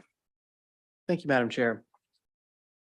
So MEVS Solar is in front of the planning board with a site plan for utility scale solar system. This one's located off of West Beach Ridge Road. The applicant has, since the last review, come back with updated engineering materials showing stormwater drainage and other infrastructure. As requested by the board and staff, they have spoken to pollinator-friendly mixes and that they will keep the existing CMP pole near the access road on West Beach Ridge Road. Staff's main comments revolve around the level of necessary main DEP permitting required for the project and justification on use of the existing culverts. With that, I would turn it back to you, Madam Chair. Thank you. And for the applicant. Hi, good evening, Madam Chair and members of the Planning Board. I'm Steve Barrett with Barrett Energy, representing the applicant. As you recall, we went through a major redesign on this project. Originally, we were coming from the south off of Cranberry Ridge Road, Cranberry Pond Road, Pines, sorry. And now we're coming in from the north off of West Beach Ridge Road. After the board kind of gave a blessing to that change in concept, we were able to protect the 100-foot buffer zone between wetlands and streams in the project. We moved forward with this more detailed design, really focused on stormwater in particular. The first point, staff's comments and also the comments from Haley Ward was the amount of impervious surface that would be created by the project. What we're proposing is 0.94 acres of new impervious area. So that's primarily what you see on the screen here, which is the turnaround near the west array, the access road between the west and the east array, the turnaround at the east array, and the equipment pads, which are, we have one for each of the arrays. That equals 0.94 acres. We did not include the existing road, which is from West Beach Ridge Road to what you see on the screen here, the first turnaround. That was an existing road, which we've confirmed with the landowner was constructed at least before 1986, when his son was born. As per the stormwater rules of the state, Chapter 500 was passed in 2005. So anything before 2005 is grandfathered. So we have reported the amount of existing impervious surface associated with the access road, but we're actually just treating the new impervious surface, which is subject to Chapter 500. To treat the stormwater, we are creating 3 detention areas so that we're treating the peak rate runoff, stormwater runoff for the 2, the 10, and the 25-year storms. And so that the post-construction runoff rate is equal to or less than the pre-development rate. And then we're also including a double row of erosion control, the bark mulch.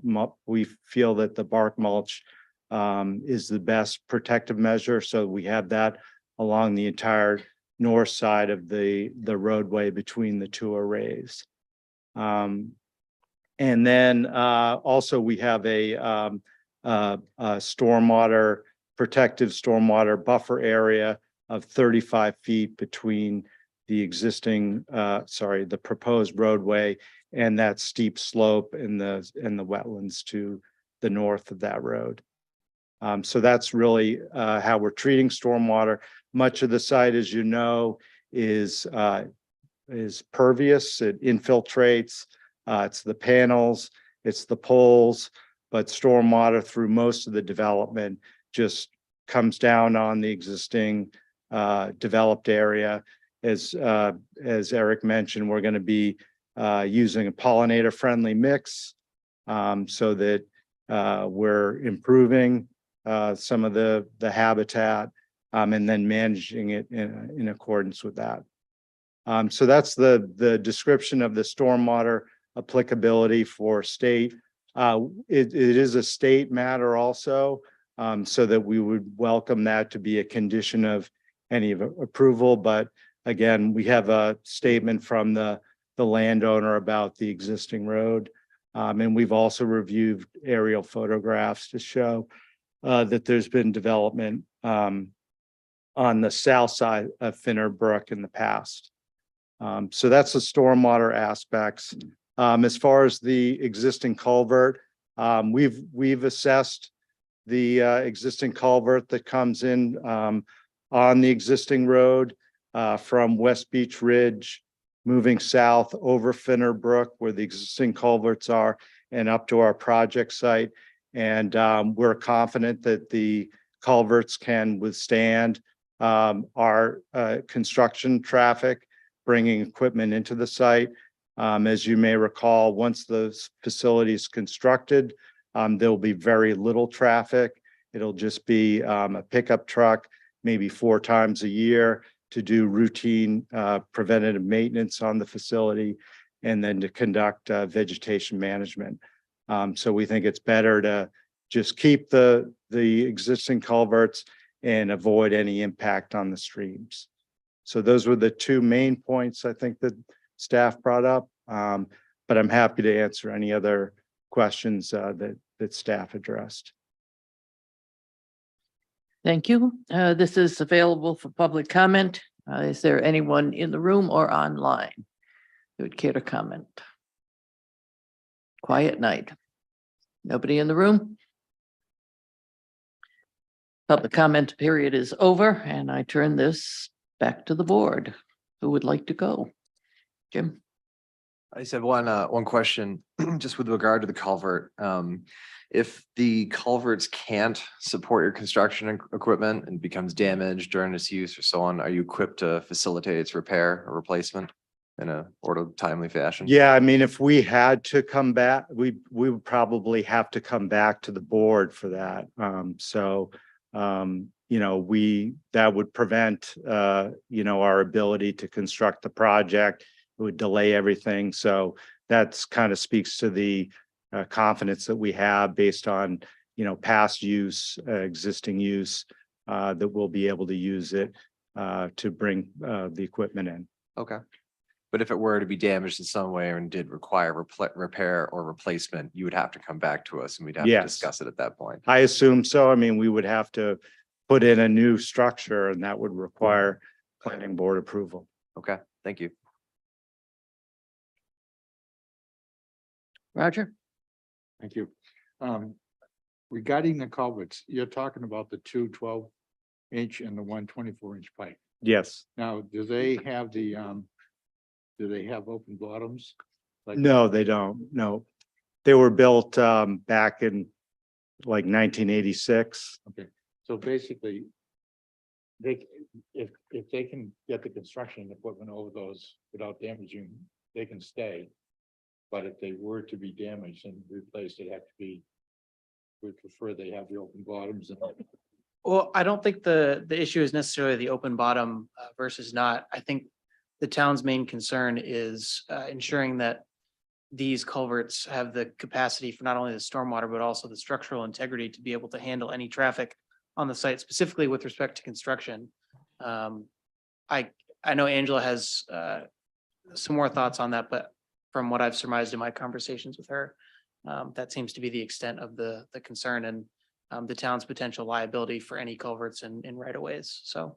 This is Chad Chavazi with Synergy Power. Thanks again for having us today. Yeah, so I lead late stage development for the company. We would make any sort of assurances to the town that if they were damaged, that we would replace those. And I believe it's also a DEP filing for the replacement of the culverts that we would have to go through. So There's been a lot of logging trucks that have come in and out of that site that Mr. Waterhouse uses throughout the years. That I believe that access road has been there for over, like Steve Barrett mentioned, for over 37 years or so.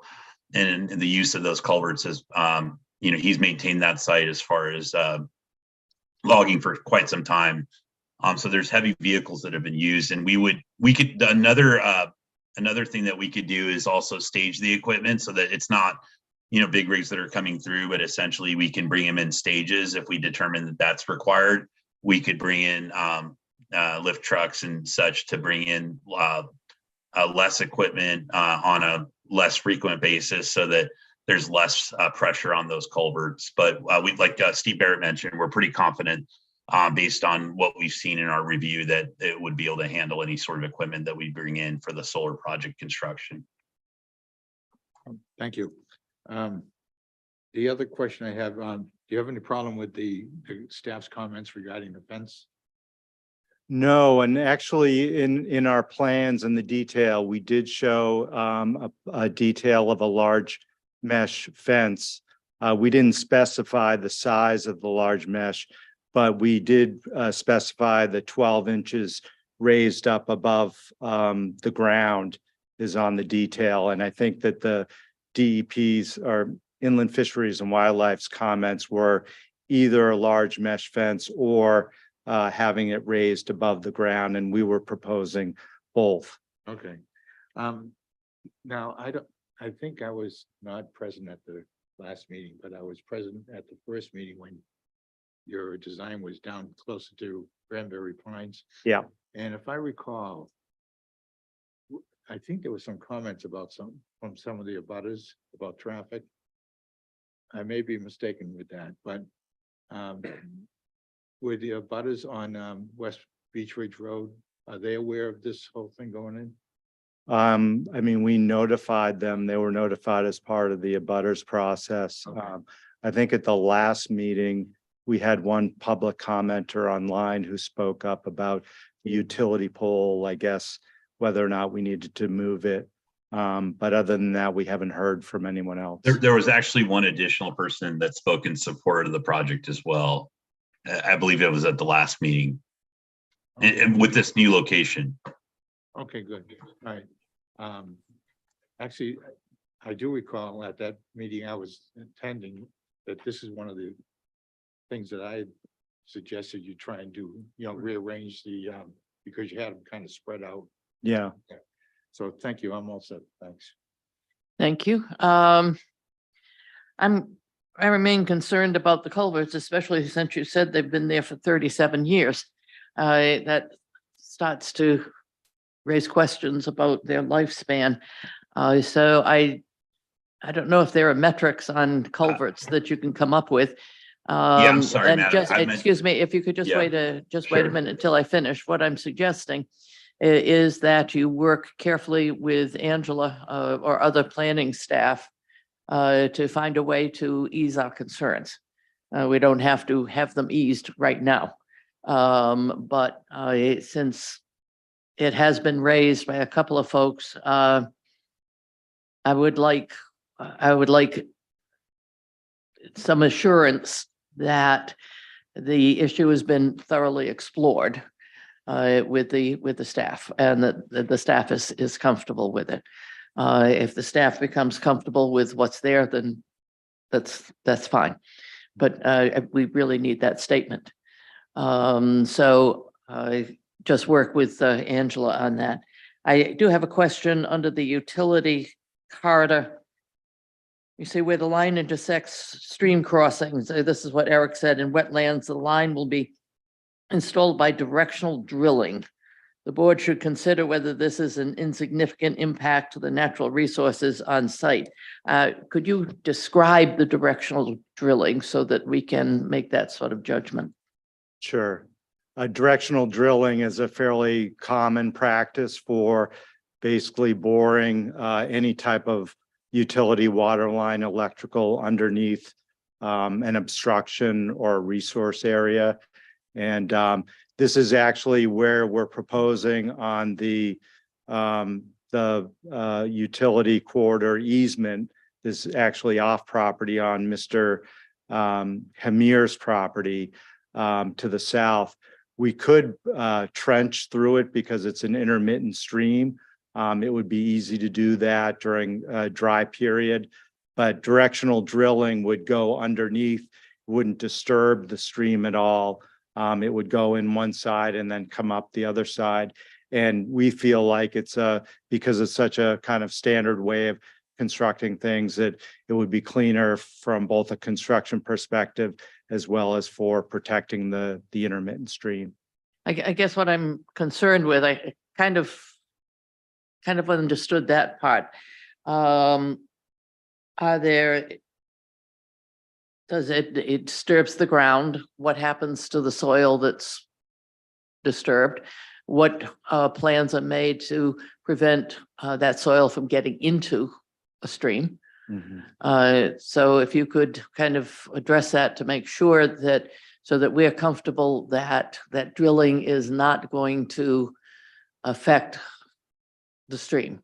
Okay. I would clearly prefer the directional drilling to trenching. Yeah. But that doesn't mean that the directional drilling is entirely harmless unless there are some precautions taken, I would assume. So it'd be very helpful to get those precautions Okay. and to understand what they are.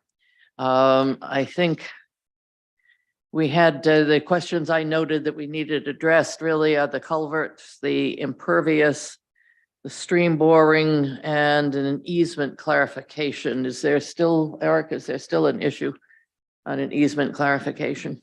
Yes, I don't believe we saw a response to that in the last submission, so just providing that I think would be incredibly helpful. Okay, so just confirmation. I mean, basically, we have an agreement with the landowner. It's all kind of been agreed to, and we have a legal document in place, and really we're just waiting for the board's approval to execute that. But yeah, we have The everything. the agreement's actually been fully executed, Steve. Okay. Yeah, so that's in place, and then we're moving forward on it. I think the landowner for that is just waiting to see if this project is approved with the town and before moving forward on the actual easement itself. But the agreement to put the easement in place is fully executed, contingent upon this approval. Very good. So we will see that when you resubmit. Okay. Okay. I have nothing else. Do you have any questions of us? I don't think so. All right, I want to express again my appreciation for the work you've done on this in terms of our concerns around stream protection and the extra steps that you've gone. Appreciate it very much. Thank you. Okay, thank you. One just last comment. I apologize. I did not mean to say that the culverts are 37 years old. I just meant to say that the access road coming into the site is 37 years old. So just want to clarify that point. I think conversations with the staff will take care of all the clarity there. Okay, great. Thank you very much. See Thank you again. Very much.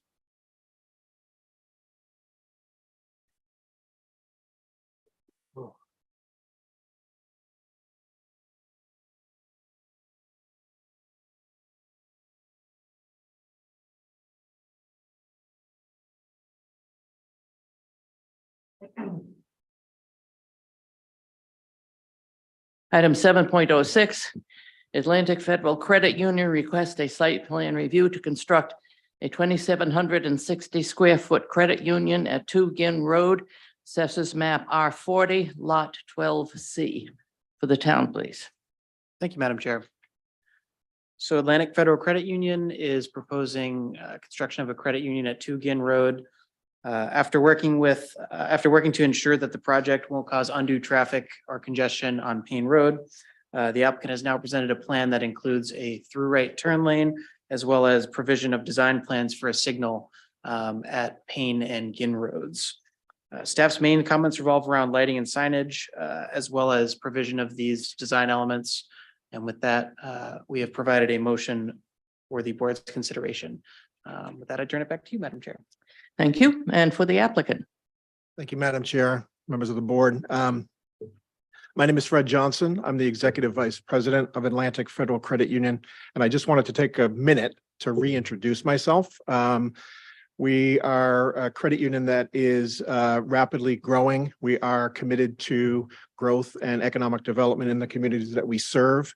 We're very excited to become a part of the community and be a citizen that helps this community do the same. It's been a long journey for us, and we are committed to this for sure. We're approaching a 1-year anniversary of going under contract with the seller. So we've had a few twists and turns along the way, to say the least. But we are committed and excited to move forward, and hopefully tonight we get an approval that allows us to continue to work with the staff and get this project going. Thank you. Thank you. My name is Kylie Mason from Sebago Technics, representing the applicant. As Fred mentioned, it's been quite a long journey. I don't think anyone anticipated the level of commitment they would need to show, and really just to recognize that this was truly a community effort from economic development, the Scarborough planning staff and engineering team, right to the town manager, including the brokerage team, the owner for the parcel, even the abutting neighbor. And so to say this was a community effort would be to sell it just a little bit short, because it took an entire community to get us here. So just to orient you to the project, looking at your screen, but also we went analog in case our computer crashed. So just to the front is Payne Road. You'll see a small parking lot, and smaller building, 2,700 square feet is not a lot. A wraparound driveway with access to the teller bays, and then 2 points of access, one on the existing driveway and the other on that faces Ginn Road, and the other on the existing driveway facing Payne Road. The site was previously approved as the original development. This would be a minor modification and amendment to the approved plan. We think we've got a really great plan, some great architecturals. I think it'll be a real contribution to the community.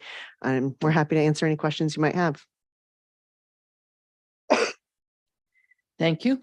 This is also an item available for public comment. Is there any member of the public in the room or online who would like to comment?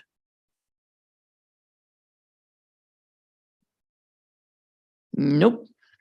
Very good. Public comment is over. I turn this over to the board. Who would like to go? I'll go, Rick? because I'm only going to address what staff has indicated here. You do know about the EV charging spaces that need to be added in. Yep, we've received all the comments. We're comfortable with all of them. Okay. And taking a look again at the lighting plan, get the levels down so it meets the IES. Yeah, that one's it was really the 34 you're seeing is because it's a bollard. And so it's showing a hot spot at Hot the 3 spot? foot. Yep. Okay. So, All right. Thank you, Madam Chair. Thank you. Go ahead, Jim. Thank you, Madam Chair. The only comment I'll have, also additional lighting and similar to what I've mentioned tonight, I guess just confirm that your color temperature is 3,000 Kelvin for any exterior building mounted or pole mounted fixtures that are in there. it sure is. Thank you. Thank you. Roger? Just reviewing the staff comments. Is your sign too large? No, we do have, and we can share it with staff. The combination of the two signs is within the allowed. Okay. I think you've got just about everything else covered. I'm glad to see that that's finally going in there. We are as well. Looking forward to the auto dealership going in there too. So I'm all set. Thank you. Thank you. Did you get a copy of the proposed draft motion? I believe so. So my question to you is, do you have any questions on that or any issues that you would like to bring up? Let me see. May I see the copy of the? I will give you, at least 30 seconds to read through all of the details.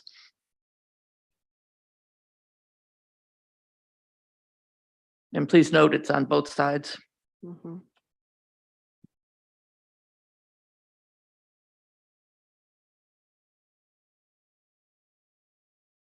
Looks good. All right, I do appreciate the work that you've done with the staff. It's not an easy site, and I'm glad we're at the stage where I can offer a draft motion for you. Thank you. I move to approve the project titled Atlantic Federal Credit Union proposed by Atlantic Federal Credit Union is depicted on the plan set prepared by Sebago Technics dated 3/28/23 with the following findings and conditions.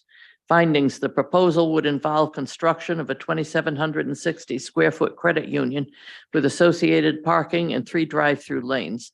The proposal would also involve connection to an existing gas station and associated businesses, with the parcel located at the intersection of Payne and Ginn Road. Waivers: 1, section 4B1A, to reduce the driveway separation from a public street from 90 feet to 50 feet. Conditions: prior to the issuance of any building permit, the applicant shall: A, revise plan sets as discussed at the 4/3/23 Planning Board meeting, including addition of required EV spaces and figure showing percent of parking lot that is landscaped. B, pay the traffic impact fees, total $41,151.40. Payne Road Zone 1, $2,092.02. Payne Road Zone 2, $6,433.24. Payne Road Zone 3, $10,979.10. Payne Road Zone 5, $2,049.04.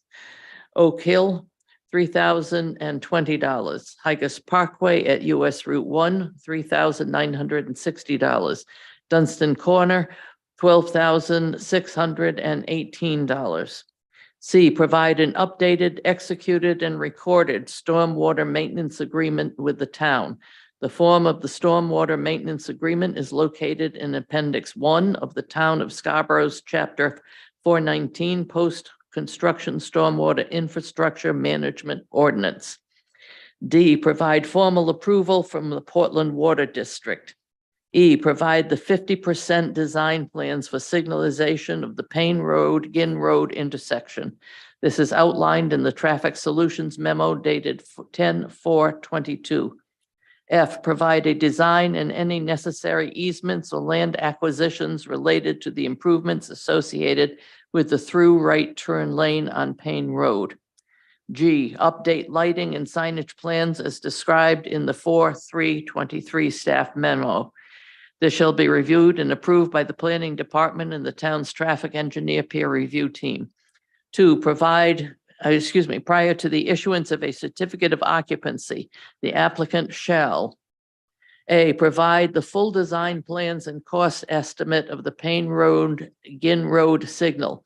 This shall be designed in accordance with the recommendations in the Traffic Solutions memo dated 10/4/22, the Sebago Technics proposal dated 1/23/23, titled Proposal for Engineering Services, and subsequent comments from town staff. This shall include dedication to the town of Scarborough, any easements necessary to install any signal equipment and infrastructure. B, construct the necessary improvements for the through right turn lane on Payne Road. This includes any widening, striping, and turn radius improvements onto Ginn Road to accommodate WB 67 truck turning traffic. This shall be reviewed and approved by the planning department and the town's traffic engineer, peer engineer review team. 3, prior to the issuance of a sign permit, the applicant shall provide a final signage plan. This shall be reviewed and approved by the planning department. 4, prior to the start of construction, a pre-construction meeting is required. The meeting shall include appropriate town staff, the developer, and the site contractor, and is to be coordinated through the planning department. All plan modifications are to be completed prior to scheduling the pre-construction meeting. 5, prior to the issuance of a certificate of occupancy, the applicant shall submit to the Code Enforcement Office an inspection report by a certified Maine DEP inspector certifying that the person has inspected all stormwater BMPs impacted by this development. The report shall also certify that they are adequately maintained and functioning as intended by the approved post-construction stormwater management plan and that no maintenance is required. Is there a second? Second. Seconded by Roger Beely. Any questions? Doreen, call the roll, please. Rachel Hendrickson. Yes. Roger Beely. Yes. Jim Hebert Aye. and Rick Manky. Yes. The applicant, the project passes. And you can heave a sigh of relief.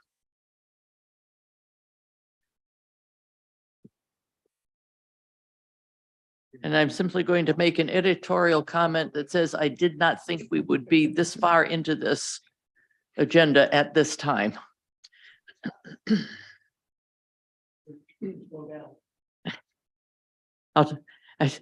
If there's a problem, I won't be the one who's slowing things. 8.01 Crossroad Holdings LLC requests a sketch plan review for a commercial development located at the intersection of Higas Parkway and Market Street. The project would include office, retail, restaurant, and bank uses. The property is further identified as Assessors Map R52 Lot 4 for the town. Thank you, Madam Chair. So back in April of 2022, the planning board approved the subdivision of the Higas Parkway District at Scarborough Downs. 2-lot subdivision that would serve as the entrance to the Downs from Higas Parkway. The board also approved a master plan which outlines the general patterns of development, and this proposal is the first proposal the town has formally received for the district. It would include 3 buildings containing office, retail, restaurant, and bank uses. And with that, I would turn it back to you, Madam Chair. Thank you. And for the applicant. Thank you. Good evening. Dan Bacon here on behalf of the applicant. I'm also joined by Drew Gagnon of Goral Palmer, who you're very familiar with, but also Mark Eclipse, who is joining us remotely this evening. He's our architect and planner that we've been working with from PCA, a firm actually out of Massachusetts, and not knowing exactly where you'd land on the agenda this evening. He's joining remotely, but I'm sure we'll join in person in the future. He's going to conduct a lot of our presentation. So let me share and we'll, do you see that okay? We'll run the presentation for Mark, given that he's remote. And I'll just start with kind of an orientation, and Eric's already reminded you where we are in terms of what lot within the Downs. This is in the Higas district. There's only currently 2 lots in the Higas district. This is the one on the north side of Market Street. So as you enter the Down from Higas Parkway, it would be on the left. And jump to the next slide to kind of show you that. It's lot 1. It would be on the left as you enter from Higas Parkway. And then the board's heard about the Allagash project. They're not before you yet, but they're working on plans. And actually, we met with them last week, and they're excited to kind of come forward in the near future, the next month or two. So they would be across the street from this site on the right. So this is kind of dialing into the actual subdivision that, as Eric indicated, you approved about this time last year.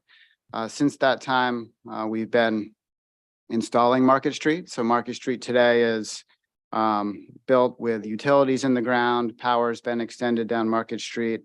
And we're anticipating paving it when the plant's open this spring. And we're excited to kind of get underway with the lot 1 design that you'll receive this evening. As indicated and is in your packets, this is really a transition from the Higas district into town center. And we've done a lot of market research and have landed on this kind of mixed commercial layout for this site, have a combination of some restaurants, some retail, some office space, potentially a financial institution, and to do it in a way that's kind of laid out in a coordinated fashion, but also enables it to be somewhat phased. So in terms of our site layout, and Mark will get into more details as to the approach, we're quite firm on the specifics of the 3-story mixed-use building that likely would be built first. The other buildings could be built at the same time or could be phased in soon after, but we wanted to design the site so that it's coordinated, so that it's sharing parking and benefiting from being on the site and having good interconnections for pedestrians and also circulation and parking. So that's why we're coming forward with kind of this multi-use site that's designed in a coordinated way. Access will be fully off of Market Street as designed, and we're going to utilize the curb cut that's already designed to be opposite Allagash, as well as an additional kind of secondary access point. And kind of a final note, on the eastern edge of in terms of the property boundaries, Higas Parkway, Market Street. The eastern edge is really the Willowdale Stream, kind of that conservation area between this subdivision and Town Center. And then to the north is a wetland area in a kind of a tributary stream that comes across from underneath Higas Parkway. So with that kind of location and overview, I wanted to turn it to Mark to walk through the background on our layout, architecture, and then have Drew kind of wrap up with any engineering details at the sketch plan level. So with that, Mark, I'll turn it over to you and I can operate the slideshow for you. Okay, thanks, Dan. Good evening, Madam Chairman, members of the board. We're excited to come here and show you some of the things that we've been working on and give you a little bit of insight into some of the thinking, and we look forward very much to hearing your feedback. And so this plan shows our site plan, and just to give you a sense of how we think about the site plan, it's really trying to understand how the buildings can come together to create a place, as opposed to just 3 buildings that sit on a site randomly. And so you can see the 3 buildings. There's sort of the pink on the left, which is a 1-story, 2,700 square foot bank or other retail building. And then the site steps up to the main building that becomes kind of the hub of the site, which is this 3-story office building with retail and restaurant on the ground floor and 2 floors of office above. And then next to that, we step back down to the red building, which is a 4,700 square foot restaurant. But what's really important to note is between those 2 buildings is an open space. So we're really trying to create more than just buildings that sit on the site, but buildings that actually create a place in between them with outdoor seating, with active places to be off of those restaurants. Another thing to note is the parking. The idea about the parking is to not create one big lot, but really to kind of break up the scale of the parking lot, surround the buildings, and so you have smaller parking lots. But what that also does is give you very convenient access to all of the retail, which the tenants appreciate. A little bit about the buildings themselves. The pink building on the left, it's really scaled and sided. That's something consistent with buildings that are on Higas Parkway. That's a little more auto oriented. And then again, coming into the site, we have the main office building and then the restaurant. You can go to the next slide, Dan. I can go to the next one as well. Oh, sorry, yeah. They were almost the same. And Drew will talk much more about the engineering of the site. But our initial thoughts about the buildings themselves, we really see this as a gateway to this whole new town center and the whole development at the Downs. And so the thinking is that it's really a little bit forward-looking. The general feel of the architecture is modern and a little bit unexpected, but it really tries to fit well with the surroundings at the same time. You can see on just for orientation, Higas Parkway is off the screen to the left, and Market Street is right in front of us. And so you see the 3-story building in the center, and to either side, the buildings again step down to the bank or retail and the restaurant. You can go to the next one. This is a little bit more turned around. Market Street is right in front of us, the very bottom, and you can get a sense. You can start to get a sense of how the buildings are oriented. Next slide. So zooming in a little bit, again, this is kind of a similar view to what we saw before, focusing on the mixed use building. And you can see the ground floor is very transparent and very activated by all of the retail spaces. And then above, we have the offices for the next 2 stories. The materials are still being studied, but we're thinking some metal and obviously glass for the windows. And then we have these sort of accents of a wood or wood-like material to really bring some warmth to it, but also to kind of acknowledge the surroundings. It's really behind it is many more trees than what's shown in this rendering. Next. And so coming back a little bit, again, Market Street is directly behind us. Haggis Parkway is off to the left. You can see the bank building in the distance. The building is asymmetrical, so really to try to give it a little bit more of a contemporary feel. And it has this overhang to give a little bit of solar shading from the top. And then that comes down on one side, which is actually a bit of the south side, again, to kind of help a little bit of the shading, and that comes down the bottom to really give a sense of scale and pedestrian scale and separation between the retail and the office. And then you can start to see on the right, when you first pull in from Market Street, the first thing you see is this open space. It's really acknowledging the importance of that space and the real importance of this thing as a place and not just, again, as a collection of buildings. It really focuses on that open space, which I think if you go to the next slide, you can see, again, the open space in the middle. This is from the other direction, the west side. In the distance is Market Street in this. You see the restaurant on the left.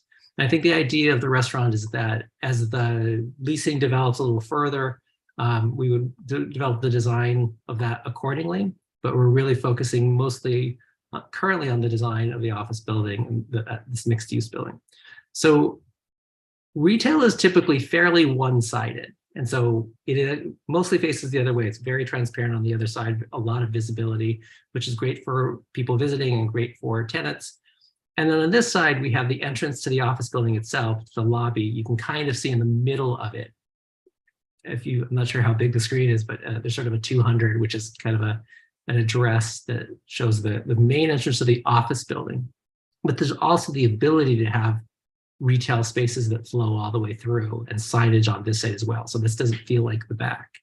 But again, because most of this end faces into this open space, there's the potential for a lot of transparency and openness on this end as it faces that. Next. I think this is our last view. And again, really kind of focusing on that because, you know, we're architects, but we sort of understand that a place is not just about the buildings, but very much about the spaces in between and the spaces around the buildings, the pedestrian experience of the sidewalks that connect all of these spaces that really kind of culminate in this really great, fun place in the middle. And again, it's sort of it's a little bit of a preview of what's to come in the town center with a much larger open space. It's not trying at all to compete with that space, but it is something that sort of elevates these 3 buildings and provides that connection back to the town center. And I think that next is Drew can talk more about the engineering of the site. Thank you. Thanks, Mark. Thank you, Mark. Great job on presenting with the architectural elements for the site. My name is Drew Gagnon with Gorell Palmer, civil engineer for this project. I just want to walk through a little bit more detail on the site access and just how we designed the site plan, working with Mark's team and really creating a nice placemaking element, but also providing a safe circulation. So I want to start there with along Market Street. When we were in front of the board and got it approved about a year ago, we had a lot of discussion around the entrances off Market Street and a lot of discussions back and forth on the left turn lanes and kind of settled on this location. So we're proposing connecting to those approved entrance locations on Market Street. And we're also proposing another right in, right out further down Market Street as you get closer to Haggis Parkway.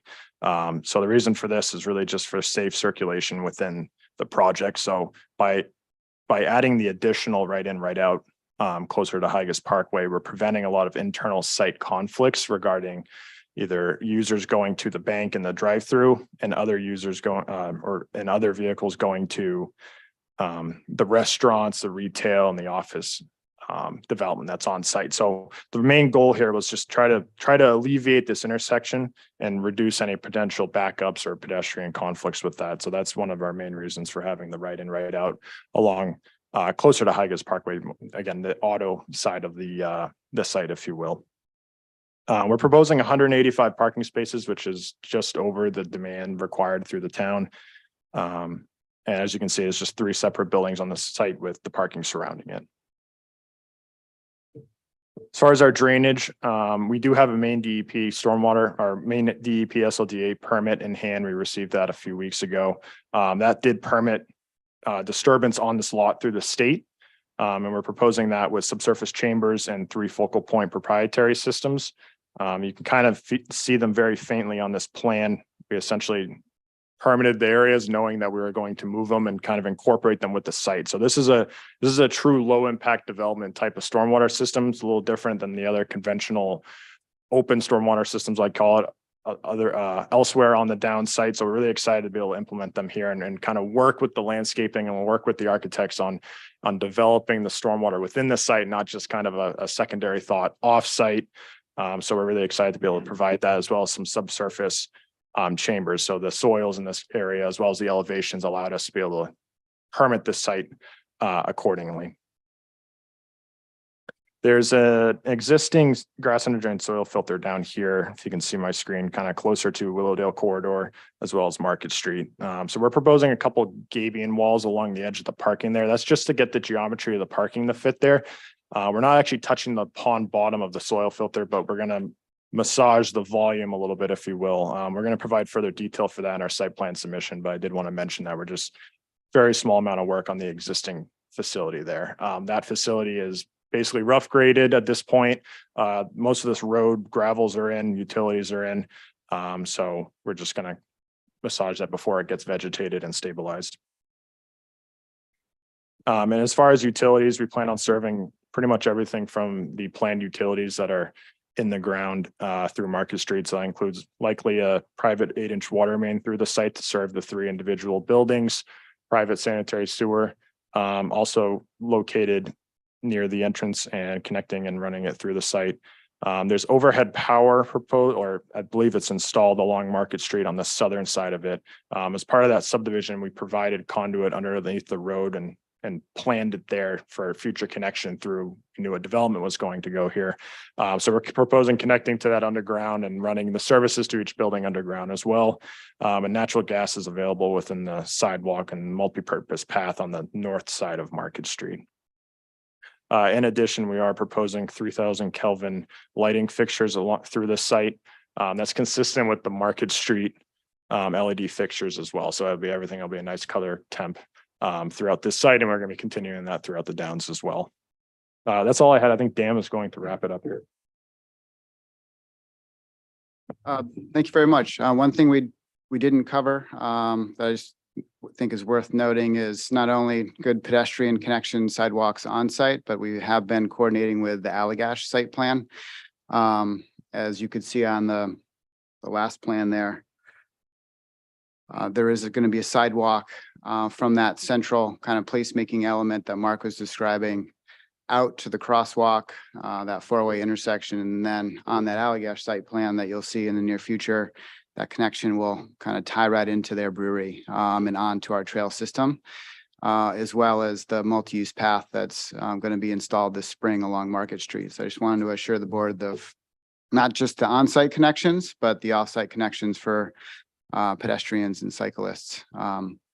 And with that, we're really kind of excited about this layout. We think it's a great kind of fit and transition into the project, and excited about what Mark's team has brought to the equation.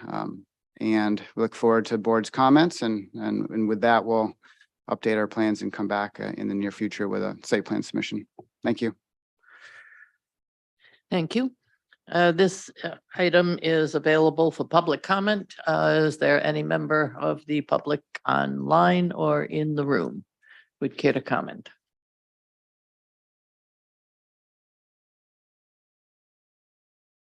Autumn, anyone online?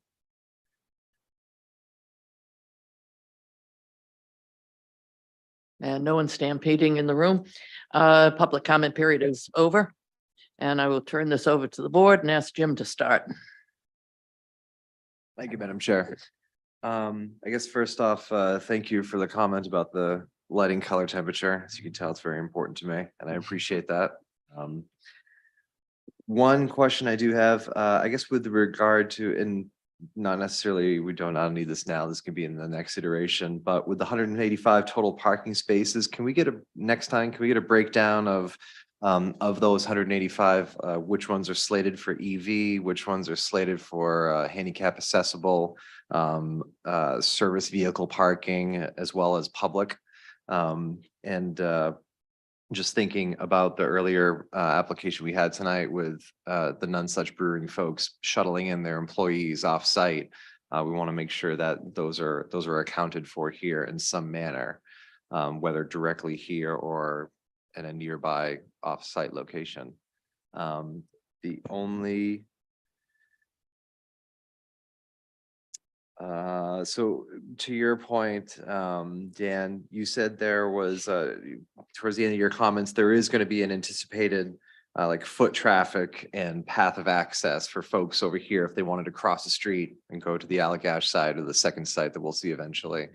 Those are going to be well marked. The crossroads are going to have either signal indication lights, or tell me a little bit more about that. Sure, yeah. As you can see on the site plan, maybe, I know it's small from your seat, but as part of the Market Street subdivision approval and construction, there's already a crosswalk that's going in that'll link the two sites. And it's on the eastern side of the intersection. So it's, it's protected by that kind of left turn lane, or it doesn't have conflict with left turning traffic into this particular site because it's after on Market Street. What we're adding with this site plan is a strong connection, a sidewalk along the access drive and a crosswalk that leads you right to that central green amenity within this site, which we think is that kind of pedestrian hub of our site. So that's the accommodations we'd be making there. Great, thank you. And how far up because I see the bicycle lanes here, do these go at that intersection we were just talking about there? Those go all the way back up, dedicated bike lanes to the downtown? They go into the town center. Okay. Yep. Do they merge into vehicular lanes, or are they going to be dedicated bike lanes the entire way? Into town center, where our sidewalks get a little bit wider, they transition into sharrows, and then there's the opportunity to use the wider sidewalks if you're more likely to want to be kind of in a more protected environment. Great. Thank you very much. That's all I have for now. Thank you. Who's next? Roger. Thank you. I have no problems with the site, the way it's laid out and everything. I think it looks really good. It'll be a great set of buildings for the main entrance to Market Street, going into the downs. I like the way you have the parking, you've decided to spread the parking out. I have just been to two such layouts, developments down in Florida. And it's amazing that the people who gather there at these places. One of them actually had an art show in a common area, similar to what you might have for your downtown. So I think this is pretty exciting. I like the design of the buildings. I know we're not talking about that at this moment, but I think coming into this area, it's going to look terrific. And along with Allagash on the other side, I don't really have any other comments at this time. I'm looking forward to seeing everything, some more in the future. So this is, I guess one last question, one last thought I had. Do you have any concern regarding the market and office space? Because a lot of areas, there's a lot of vacant office space. People aren't going back to offices. Is that a concern you might have?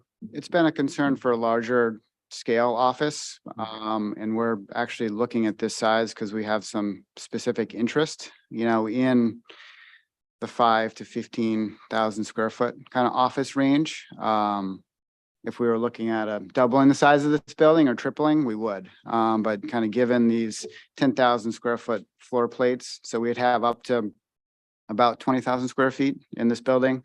Retail on the first floor, we're comfortable with that at this time, given who's interested. Okay. I just wondering, what other bank can come into this town?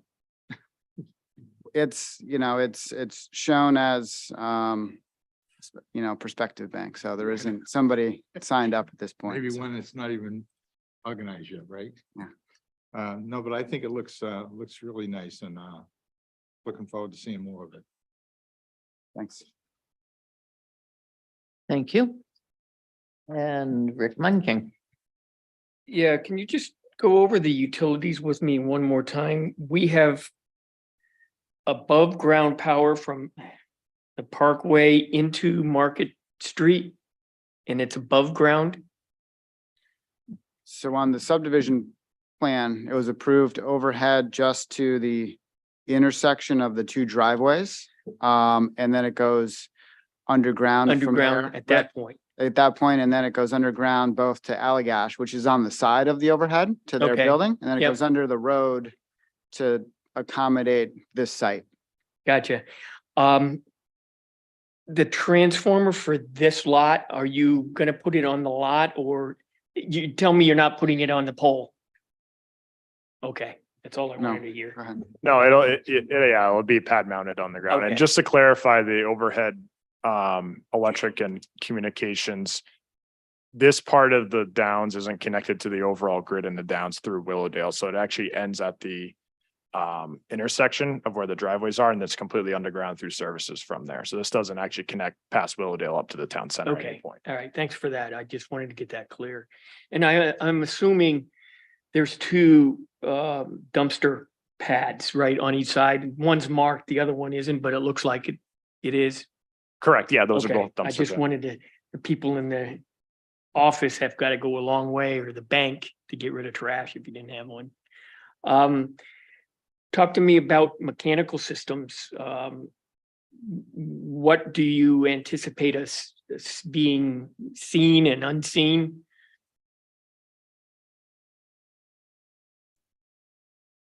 Or maybe you're still flushing it out? Yeah, we haven't gotten there. We Okay. anticipate there's probably some roof equipment that will look at views and make sure they're. Okay, they're that's where I was taken going. care You of. know Yeah. where I was going. Yeah. We're also looking at solar on the middle building. Oh, that'd be Um, nice. So, yeah. And Okay. EV chargers, of course, which was brought up earlier. Yeah, yeah. No, I think, I think coming in, that's gonna look pretty sharp. I'm looking forward to seeing the details now. Yeah. But I think the concept is there. I think the flow of traffic, I do like that other entrance in where a potential bank may go to reduce having to drive around the site. It's just funny that we can't get it so that you can turn in to go through the tellers instead of going through the parking lot and around. And you can make that cut and then come through the parking lot. But I understand that you gotta be on the right side to go through a window or something. But I don't know. Looks good. Thank you. Okay, let's talk about the entrance. This seems to me to be an opportunity right down at near Hikers Parkway for some sort of I'll call it a monument, for want of a better word, that says roughly, you are at the Downs now. Because this is going to be one of the major access points to Scarborough Downs, and a lot of people are going to be going there. It'd be really nice to have something, let me use the term classy, that says welcome. And kind of whether you end up with additional wayfaring there, signs there, or what, I do think some sort of semi-monument would be very appropriate. and a real visual welcome to the Downs. I like the architecture. I've got a question about the handicap, the ADA handicap spots. You said that the main entrance to the office building was in the back. Is that correct? To the lobby? There's actually, and Mark can talk about floor planning a little bit more, but there's a entrance on both sides of the building. There's going to be a hallway that connects front to back. Okay, I would suggest in that case that you have a couple of ADA slots in the back Indeed. as well. So that people who want to go in that way actually can find some parking spaces. You also know that we're going to take a look at the landscaping, especially the landscaping in the parking lot. I recommend heavier landscaping in the front because while you do have cars there, you do have parking there. And I think it's appropriate to have the parking there, but I also think that good screening is also appropriate. I have a question. With this project, is that the end of any further development in Lot 1? Is it all done? Or is there space for anything else? We anticipate that this would be it. Yeah. Okay. Let me go now to the bank and simply say, why do you have the bank as the initial welcome to the Downs? That's a rhetorical question. You don't need to answer. But the building, the office building, the restaurant, creating the open space is wonderful, but to start off with people driving up and seeing a bank instead of the rest of the development, I just think that that's the wrong place for it. I don't know if there are ways to move things around, shift the buildings, put the bank at the other end. But just starting off with a bank, you're welcoming people in, and what you're saying is, instead of saying, look at this, the restaurant, the building, the open space, look at the people here, you're saying, look at the cars lined up to get money out of the ATMs. And I don't think that's really a good welcome. So I don't know if you can flip this site around, but I think it would be visually and as a welcome to the Downs, it would be better to try and do that. So I'd appreciate your taking a look at that. I'm concerned about the second driveway, the right in, right out. What I would really need to see is to ensure that the cars leaving there don't somehow or other get into a frenzy to get into the left turn lane. That's potentially, so that they're turning left turn down Higas Parkway. That's potentially, I'm looking and it looks as though there's plenty of queuing, but I'm not sure. So I would like to take a look at that as well. I think you've got a really good concept here, a good introduction to the Downs, and with the addition of Allagash, it's going to be visually welcoming and making the whole area making a real statement about what's going on there. So I look forward to seeing what you're doing next and how you're working with it. Let me see if I had any other notations. I can't believe I didn't. Well, let's see. You did say bank or retail. If it's retail, clearly you're going to have to really do some reconstructing, and you don't, if it's retail, that small building, and you don't need the second entrance. So let's see. I have no more questions. I look forward to seeing the next stages. I'm really excited by what you brought to us here. Thank you. Thank you.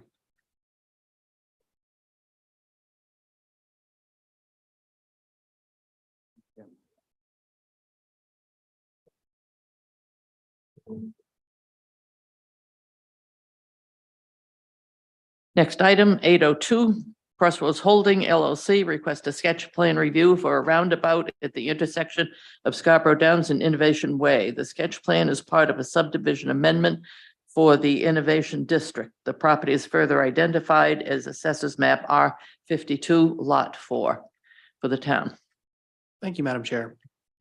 So as the Downs continues to build out, the applicant is requesting a sketch plan review as part of a subdivision amendment process for a roundabout at the intersection of Scarborough Downs Road and Innovation Way. This would allow traffic calming while also allowing trucks to continue to enter and exit the existing businesses. As mentioned, this is a sketch plan which would need to be followed by a formal subdivision amendment to be reviewed by the board. And with that, I would turn it back to you, Madam Chair. Thank you. And for the applicant.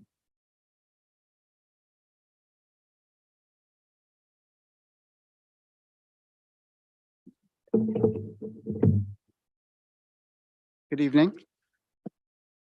I have the presentation, but I'm not signed on to Zoom, so I need to figure out if I can I do that without being on Zoom, or do I need to log in? Okay. Filibuster for a minute here.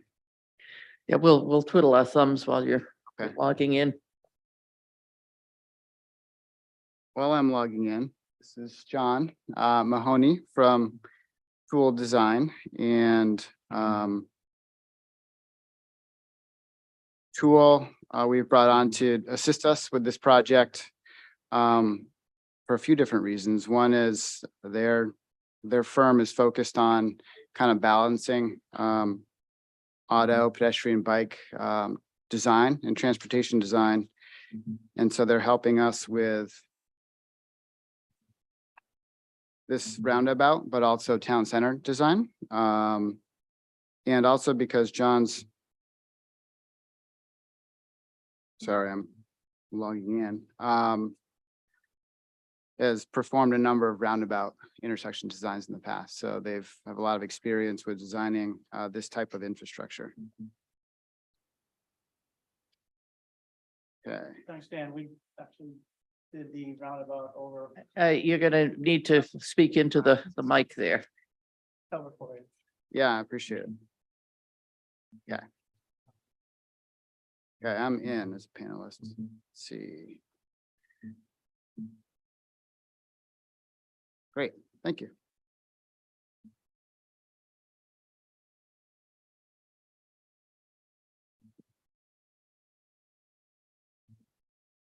Not sharing, okay? There we go. Okay, perfect. So as introduced, John Mahoney will perform most of the presentation, but just to orient the board as to what we're specifically talking about, we're talking about the Scarborough Downs Innovation Way intersection that is in place, but it's not kind of fully complete to serve the future life of the entire project. So it's complete enough to obviously provide access to Innovation District, to Costco, the things that are happening around it. But now that we're kind of proceeding with Town Center in particular and having the Downs Road continue in the future as a public street and primary entrance and exit for Town Center, and also future development down what we call right now the Paddock Road. It's just called that because it's formerly the access to the paddocks at the old Scarborough Downs racetrack. But that road down in the future would be an access point for development that's kind of south of Innovation District that's not yet programmed. So as these things are occurring, we wanted to come up with an intersection design that could kind of stand the test of time and operate at a acceptable level of service kind of from all four approaches that will kind of tie in as time goes on and as build out occurs. So that's really how we engaged John and kind of walk through different intersection options and landed on a roundabout that based on their team's work is really the ideal kind of transportation solution at this intersection. So with that background, I'll let John kind of walk you through the constraints, the basis of design, the general approach to design, some response to comments we received and then get your feedback, and then we'll proceed with further engineering after that. So thanks.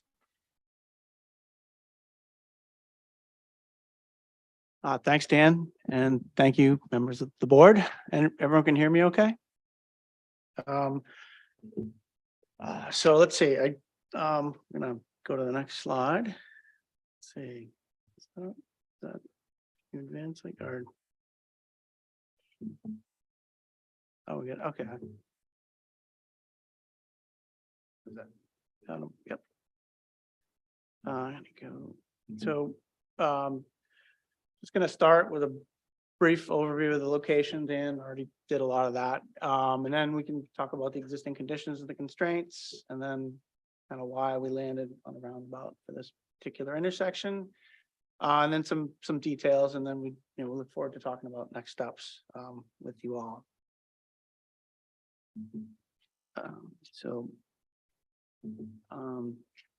here we are. This is the existing intersection, and the wetlands, we're really surrounded by wetlands in this intersection, which is a primary constraint. And I don't know, we've tried to color the wetlands blue. I don't know if that's visible to folks, but you can generally see how the roads are constrained within the wetlands. We also have two three-phase utility poles, which CMP just installed, and one of them is a junction pole that has three-phase power coming in 3 different directions. So we really wanted to develop an intersection design that works within these constraints, that uses the existing impervious area and minimizes impacts to the adjacent wetlands and utilities. And also has the capacity that we need for the development.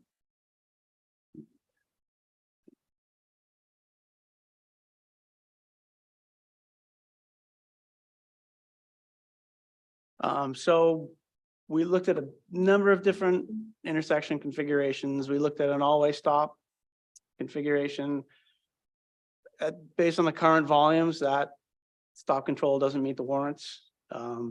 And based on our full build-out volumes, we think that all-way stop might not have enough capacity. So we also looked at a free flow condition. Let's see, yep, I can. Okay. Whoops.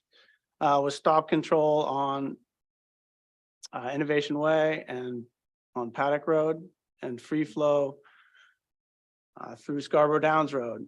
That is challenged in the sense that the free flow condition, essentially free flow drivers would be essentially taking a left here, which could pose driver confusions. Ideally, you want your free flow condition to be through the intersection, and intersections where the free flow movement is turning create challenges. Also, on this particular condition, since the angle is skewed, the drivers would be coming through at an obtuse angle, which could increase speeds. And if there was a crash, it could increase the severity of the crash. So that was a concern with free flow along Scarborough Downs Road.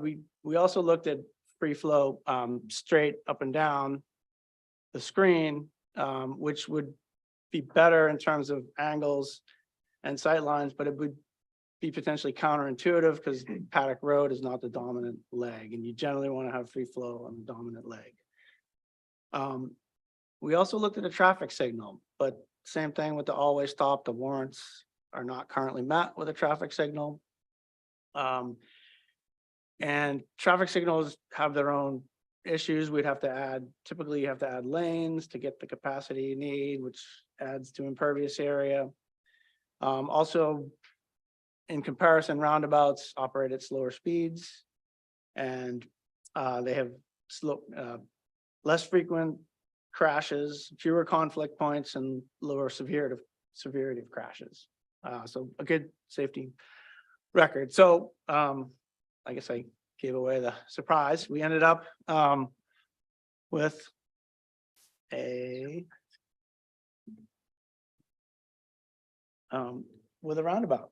So and let's see, the roundabout has a lot of advantages. You don't need warrants to install a roundabout, so we can install the roundabout now. They also have very high capacity, so we based on the traffic analysis that we did. We believe that the roundabout will have the capacity for the full build out of the development, which is a conservative traffic assumption, worst case scenario. So it still has the capacity for that, and it can be built now, which eliminates phasing and switching traffic control, because if we wanted to do a signal, we couldn't do it now. We'd have to put in some of the infrastructure and then develop the current design, then come back to you all again and put in a signal later. So a roundabout start to finish. Roundabouts have significant traffic calming benefits. There's really, in contrast to a signal, there's really no incentive to get there quicker, because if you get there now or 5 seconds from now, the conditions are the same. They encourage slowing, they operate at lower speeds. It sort of creates a mental transition too. We feel it'll provide a gateway for the development as people are coming from Payne Road, which is very much a highway context, and they're entering this multimodal and multi-use development where we want to encourage walking and biking and slower speeds. So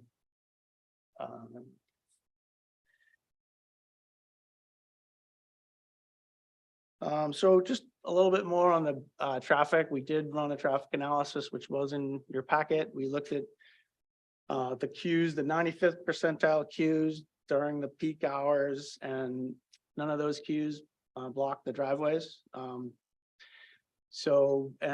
also looked at the left turn queue, and that's not in detail in the report, but we did look at it and we'll provide supplementary information. But the left turn from Paddock Road into Lot 2, we estimate there'll be 1 car there. Or the model ends up less than 1, but can't really have a portion of a car. So so it's only going to be 1 car there during the peak hours queuing up. So we don't see that as an issue. Let's see.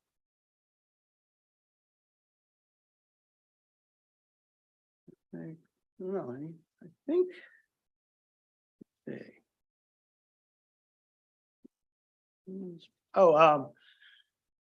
We have, because roundabouts can work with single lane approaches, we are reducing impervious area by a significant amount. We can get you the percentage, but I think about 15% or so. So less, that'll reduce the stormwater impacts, and we are building almost entirely within the existing paved footprint in the intersection. There's a slight expansion here. We won't touch the wetlands, so we're not going to have any wetland impacts because we can't. We're at the limit for what the site law permit allows. Let's see, and sort of I'll get like one of the challenges with roundabouts.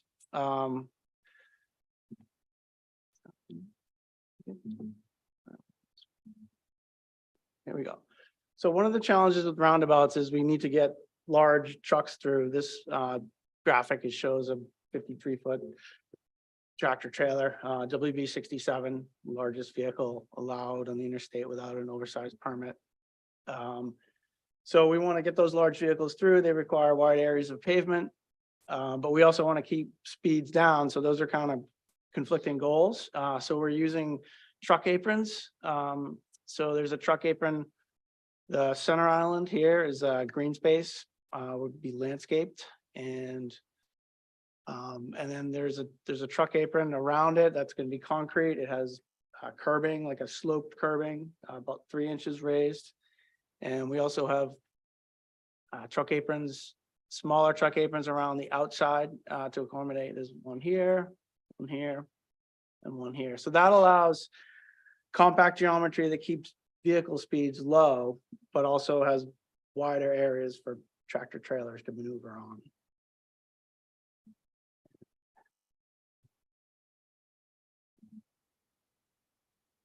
So this, one of the challenges of this particular roundabout was the acute angle between Paddock Road and Scarborough Downs Road.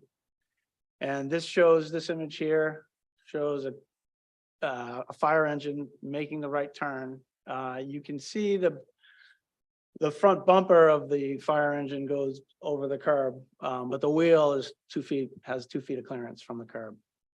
So, and larger vehicles could make this acute right by circulating the roundabout.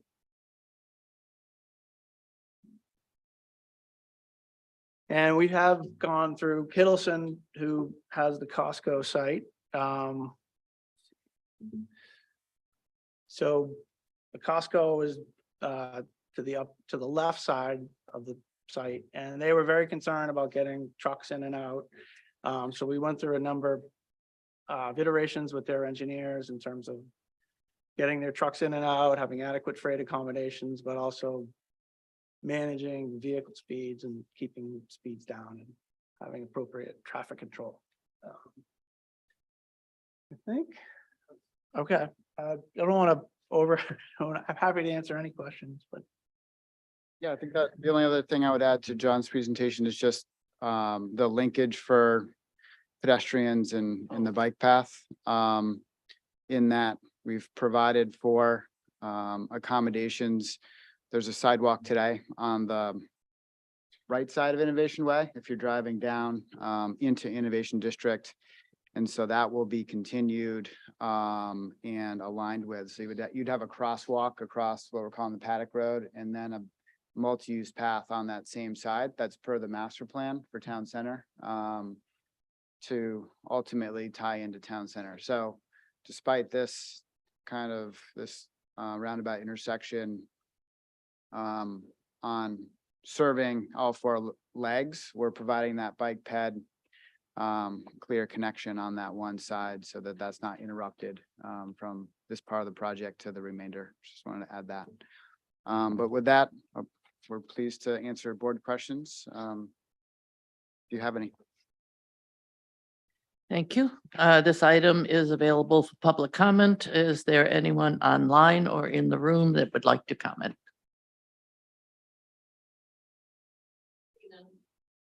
Quiet night. Thank you very much. The public comment period is over, and I would turn this over to the board.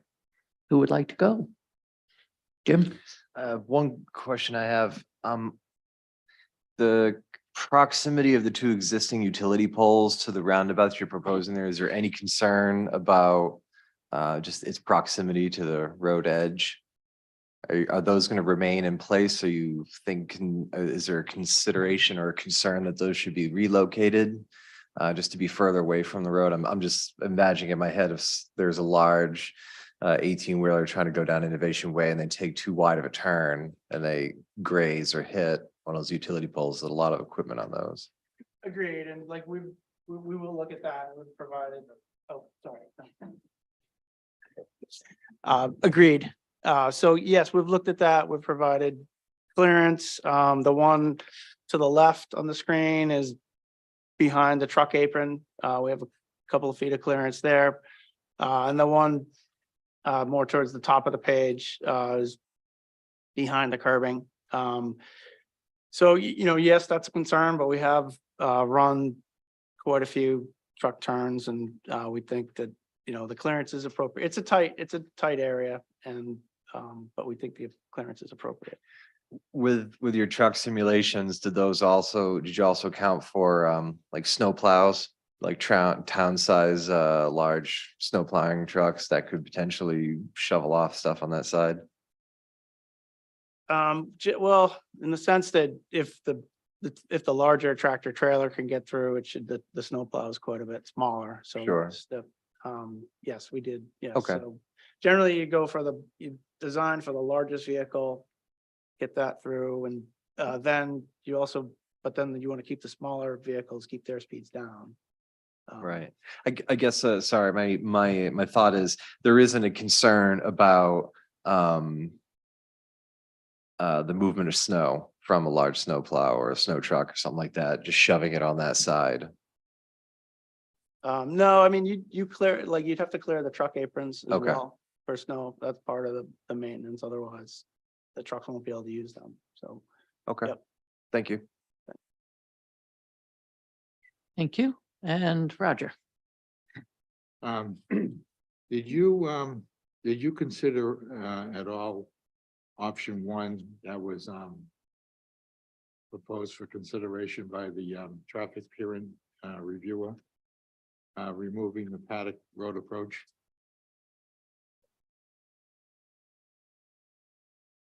We just received these kind of late last week, but part of the reason for the roundabout is to enable a four-way intersection. Because we see the Paddock Road as a really important future linkage to a fairly significant kind of development area, that right now would be pretty circuitous to get to if you relied on Innovation Way to Center Street, or if you relied on going way down into town center, Plan Town Center, and then over. So we understood the concept, but feel that the Paddock Road is critical to the kind of future build out of the project. And we think this intersection approach is frankly pretty ingenious, given all the other options that don't work. And so I guess the short answer is we consider it, but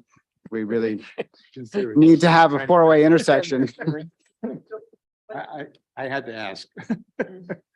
So Just ahead. building on that a little bit. So one of the advantages of the four-way and connecting Paddock is it adds connectivity to the street grid. So the more connected a street grid is, the more efficient it is from a traffic flow perspective. So it would simplify this intersection, but it might not lessen and potentially could increase like the traffic congestion because of it would disconnecting that link would result in a less efficient network. No, I understand your reasoning behind it. My impression, based on your comments, Dan, is that area south of Innovation District right now is further like expansion of Innovation District, which would create more traffic coming down using Paddock Road. Yes. We don't think it's just light industrial development. We think it's going to be a mix. A mix of it, but it will be more. Because I remember we did a site walk out there. Mhm. I don't know how many years ago now, and That was when it was almost like, And 20, Paddock Road was. Does it feel that way? feels that like that. So I understand that. I think I'm familiar with roundabouts where there's two lanes, going around about and the single lane one. And I think this makes sense because the chances of somebody, say, coming off Innovation Way, they're most likely gonna, well, unlike where there's more residents and things like that, where there's more activity going off of each leg. That's where these dual lanes tend to work better, I think, because people can just scoot right off real fast. Like a bypass lane. like a Yeah. bypass. And where this makes more sense to me. Because it's less likely people are gonna be going off to these other directions from right within there. I don't know Right. if And I that think makes also, I mean, John can speak to it, but Yeah. dual lanes are when you have really high volumes. Yeah, And yeah. they've sized this based on build out forecasted build out of the project, and there still would be capacity just with a single lane roundabout. So it seems like it would impact wetlands and we would have to demonstrate why we needed it. And it seems Yeah. like overkill for this project. Yeah. Dual lane ones are like the Gorham bypass has Yeah. two lanes because it's moving people from Greater Portland to New Hampshire, so.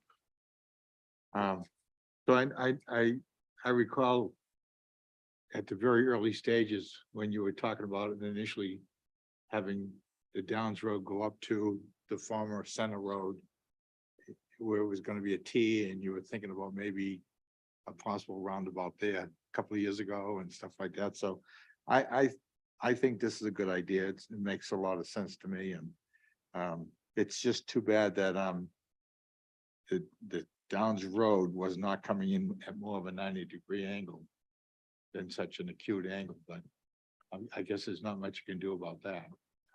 Right. Yeah, the wetlands are on both sides of the Yeah. the old Yeah. Downs Road. And That's all I have. All right, thank you.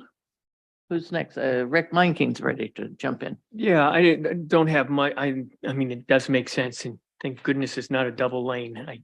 I have my eyes closed when I'm going around that in Augusta, right by the Blaine. I hate that one. My eyes are closed. The only concern I have is, and Jen may be able to help me get over it, but you're anticipating only a 1-car queue going into lot 2? It's just the distance between when you leave that roundabout and you immediately have to get into that lane to get into lot 2. And I don't see the distance. I can't visualize it yet. But I also think I heard you said that you're only anticipating a 1-car because we don't know what's going in lot 2, or maybe you do, and it's too early to tell us.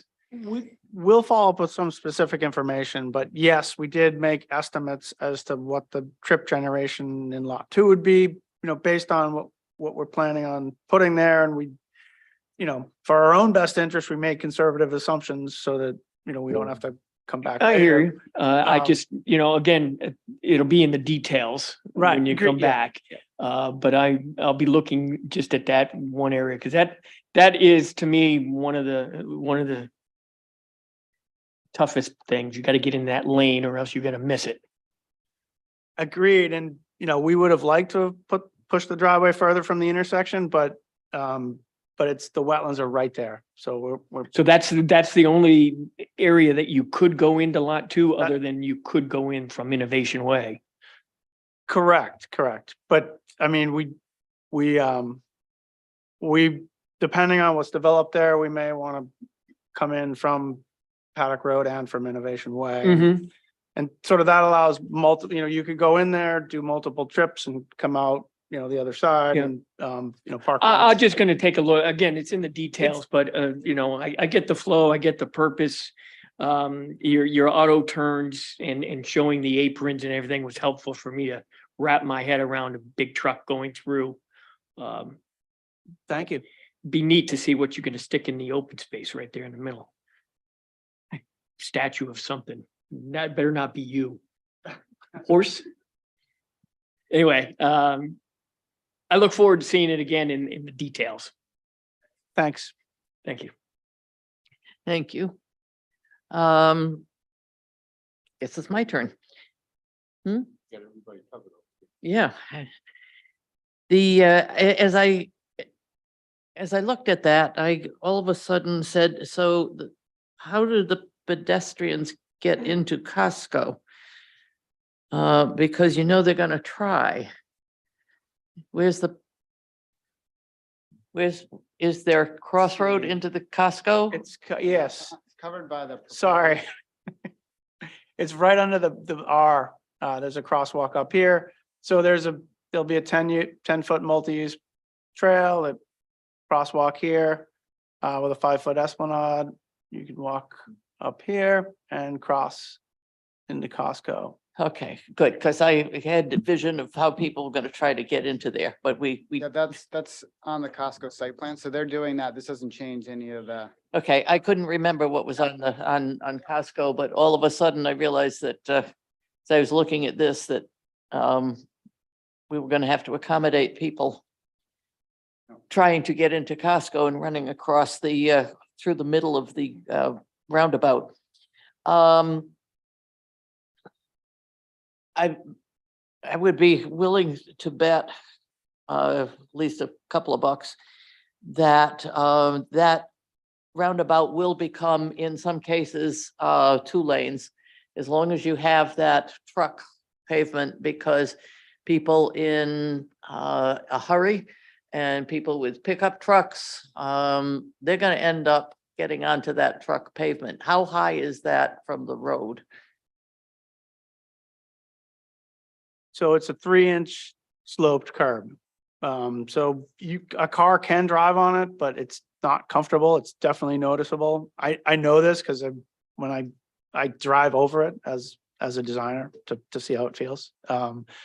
So, I mean, we could It's a good question. Roundabouts have a very good safety record, so I would imagine that's not a common occurrence, but I can try to answer that with some data. Well, I think that would be helpful because people will take shortcuts if they think there's one there. And somebody will decide that it's a lot easier to pass somebody on that truck pavement to get to, because they're already late to work down Innovation and off they go. But we can't prevent people from acting foolishly. Right. There's only so much we can do. I think the roundabout's a little different in that it's a slow and steady flow as opposed to a signal where you're like stopped and then you go. And, there is that incentive to I either run the red light or I have to wait another 45 seconds or whatever the cycle is.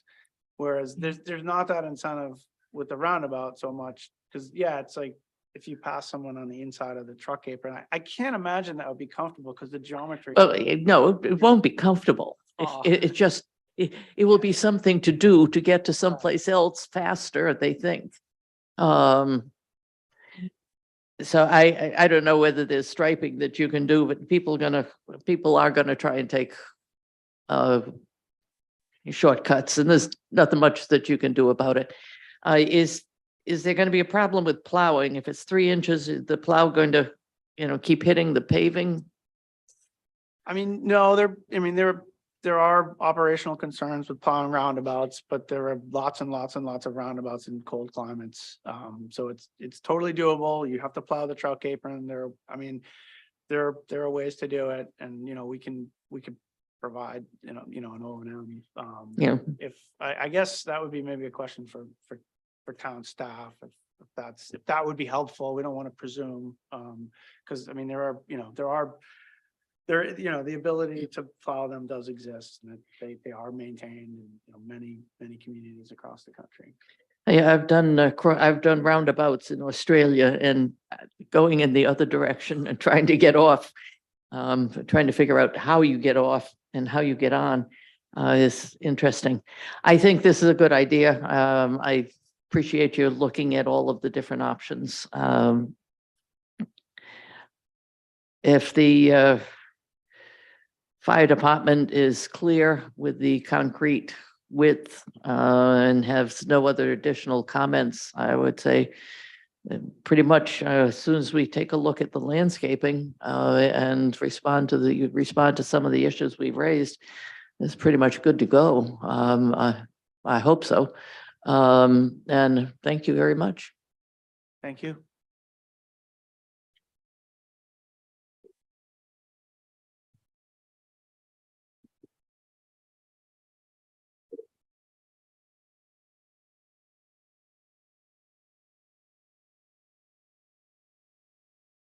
If we sit here and talk amongst ourselves, it'll become 10 o'clock and be too late to do the last one.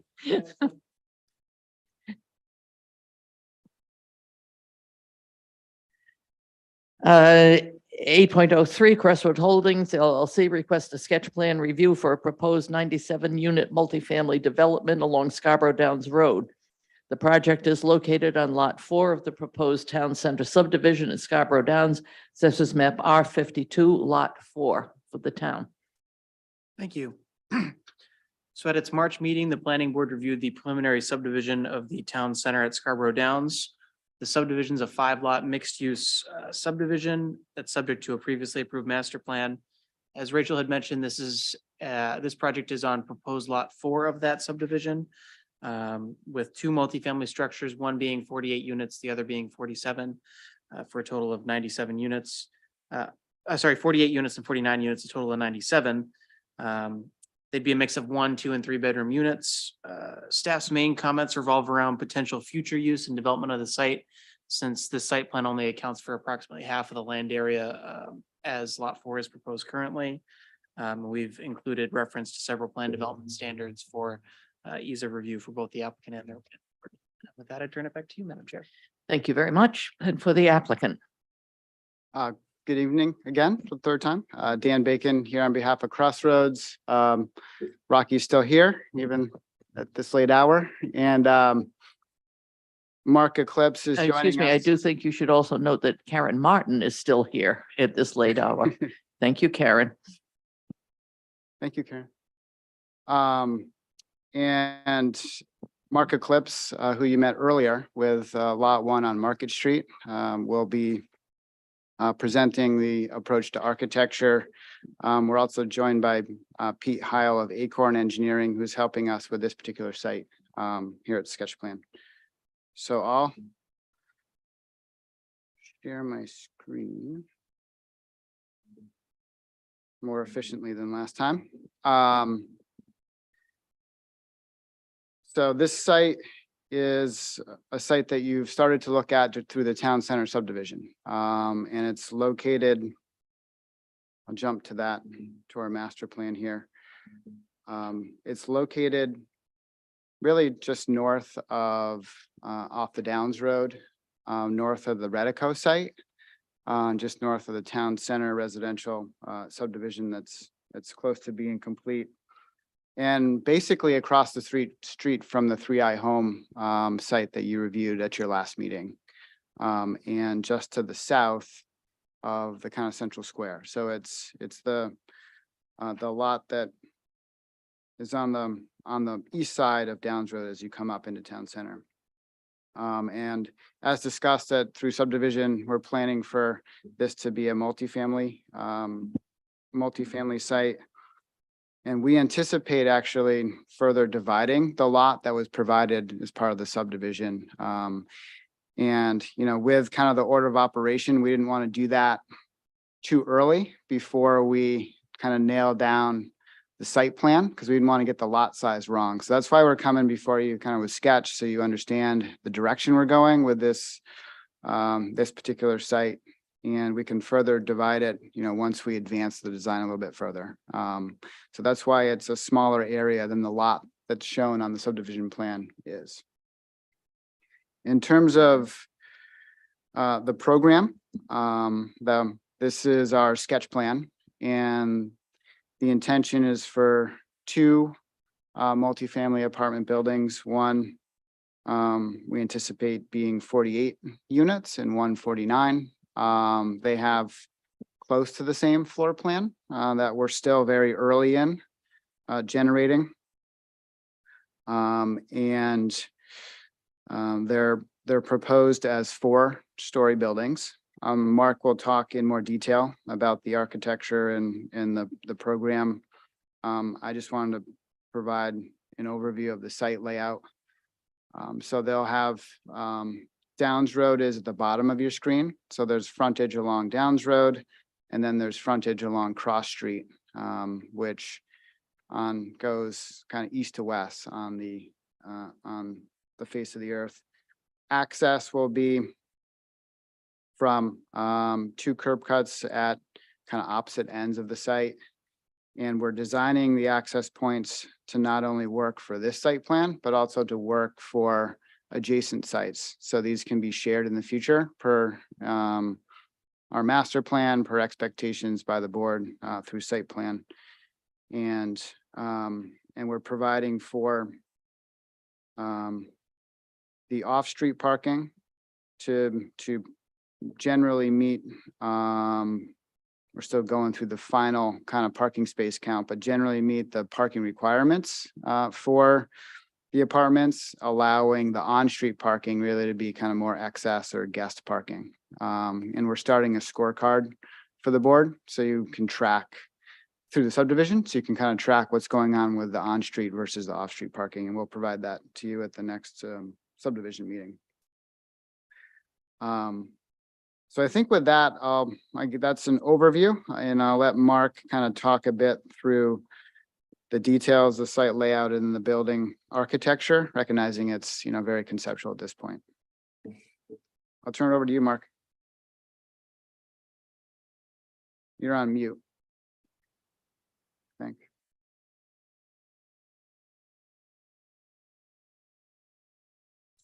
Sorry, I wasn't realized I was muted. So similar to the site approach to lot 1, it's really about starting to look at how the buildings work together. and then also looking at how the site around them affects them. And so you can see we've broken the project into two buildings, partially so that they start to create spaces around and between them, and partially to break down the scale of them to something that's really pedestrian friendly. So you can see, as Dan started to mention, the buildings relating to the streets around them, to Downs Road and to Cross Street. And even we've started to look at potential entrances to ground floor units directly off of those streets to really help with that residential feel. And then looking at the parking itself, starting to think about that from a pedestrian standpoint, not just a vehicular standpoint, where at the very top, that technically is a parking lot, but it's sort of being treated as another street. So it still feels pedestrian oriented and it feels like it belongs in this town. And then even the vertical on the far right, even though that's head-in parking, it still has the sense of the street. And when those two come together, they actually start to create another intersection that will go and connect off to the other sites around us. So really thinking about the parking, not just from a movement standpoint, but also from a pedestrian and a feeling standpoint. So the buildings themselves, back to how they sort of form spaces around them, in between the two buildings, we would anticipate them sharing an open space made for gathering between all of the residents and being used by both the buildings. That's kind of the blue squares in the middle. I don't think we would really anticipate that being all paving. I think that's just a suggestion that this is a space. And then we'd really work closely with our landscape designers to come up with something that's really nice for the residents. But it also creates this passageway of light and air and the feeling of space that connects this site to the central square just to the left. And then we're showing two other areas of kind of the blue hatching, which are really also anticipated as outdoor spaces for the residents, but the potential for different kinds of outdoor spaces. So you could have gathering spaces that are a little more passive. You could have some spaces that are a little more active. Perhaps there's a space that's a community garden. So really, again, trying to think about how the outdoor spaces are shaped by the buildings themselves. One other thing to note is the main entrance to the buildings, the building on the lower side, the entrances to the lower left in the plan, really to help relate to the town square, give a really strong connection over from this building to there. The buildings are sort of flipped in plan to each other. And so the entrance to the other building is on the upper right side of the plan. Go to the next. We don't have quite as many perspectives of this. It's not quite as far along in the development of the design. We start to have a sense of what the buildings could look like. And again, similar to Lot 1, the thought is that they have a very contemporary feel, but they still are really recognizable as something that's very residential. So they have a very vertical orientation. As Dan mentioned, they're 4 stories. So they're 4 stories is sort of a nice scale, especially with the buildings around us, how we relate to those and to the open space in the central square to the left. In addition to sort of that verticality, they have this sort of a sense of a bay. So very common residential architecture has bays, but they're not literally bays. They're sort of a take on bays and an elevated bay. Really, the building is very simple. It's really just a bend in. You can kind of see there's the flat bay, and then the wall just bends in. That's really all it is. But it gives it enough sort of texture and rhythm and breakdown of each of the elevations that it really keeps it kind of interesting. Materials really haven't been decided on again. So we're looking at a lot of different things, but the thought is there might be a couple of different tones, and then something again, like Lot 1, something that's warmer and something that brings in just a little bit of color to accent the windows, but also to accent the entrance. So this is a view from the northwest. The town center is behind us. And so you can see this is the main entrance. You see it's a very glassy lobby with a nice courtyard or plaza at the entrance. And then we have a top floor roof deck for the residents. It's actually for the residents of both buildings. The other building doesn't have the roof deck. So we have a connection in that central space you see to the left from one building to the other. So residents of both buildings could use this roof deck. And off this roof deck, there would be a little amenity space so people can gather. You can also get a sense on the top, on the roof, that we've left as much space as we can for PVs. We've kept the things that stick up out of the roof, the elevator overrun, the stair, to as far to the north as we can to leave as much space beyond. Obviously, there's some other kinds of mechanical equipment on the roof, but we're really just trying to maximize that space for the solar. If you go to the next slide. This is looking the other direction. You can see the central square to the left and the two buildings. There's Scarborough Downs Road to the bottom left. And again, just that sort of simplicity of the way that the building kind of bends in and out just to make it not a completely flat facade. You can get a sense of these little walkways up to the entrances to really animate that sidewalk. And then we have a sort of a suggestion of in the lower right, the idea that it might be a community garden, just to sort of get away from that sort of pattern of blue squares, thinking that it's all hardscape.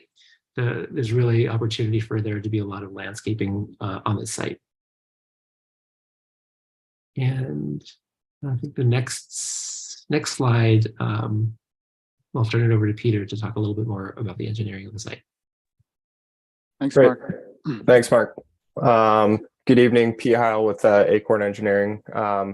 So Dan and Mark kind of gave a great overview already of the project, but working with the Downs team and PCA, kind of pulled together the site layout, started looking at the engineering side of things. Dan touched on, parking, obviously, providing the required amount of parking on site, including reserving spaces for potential future.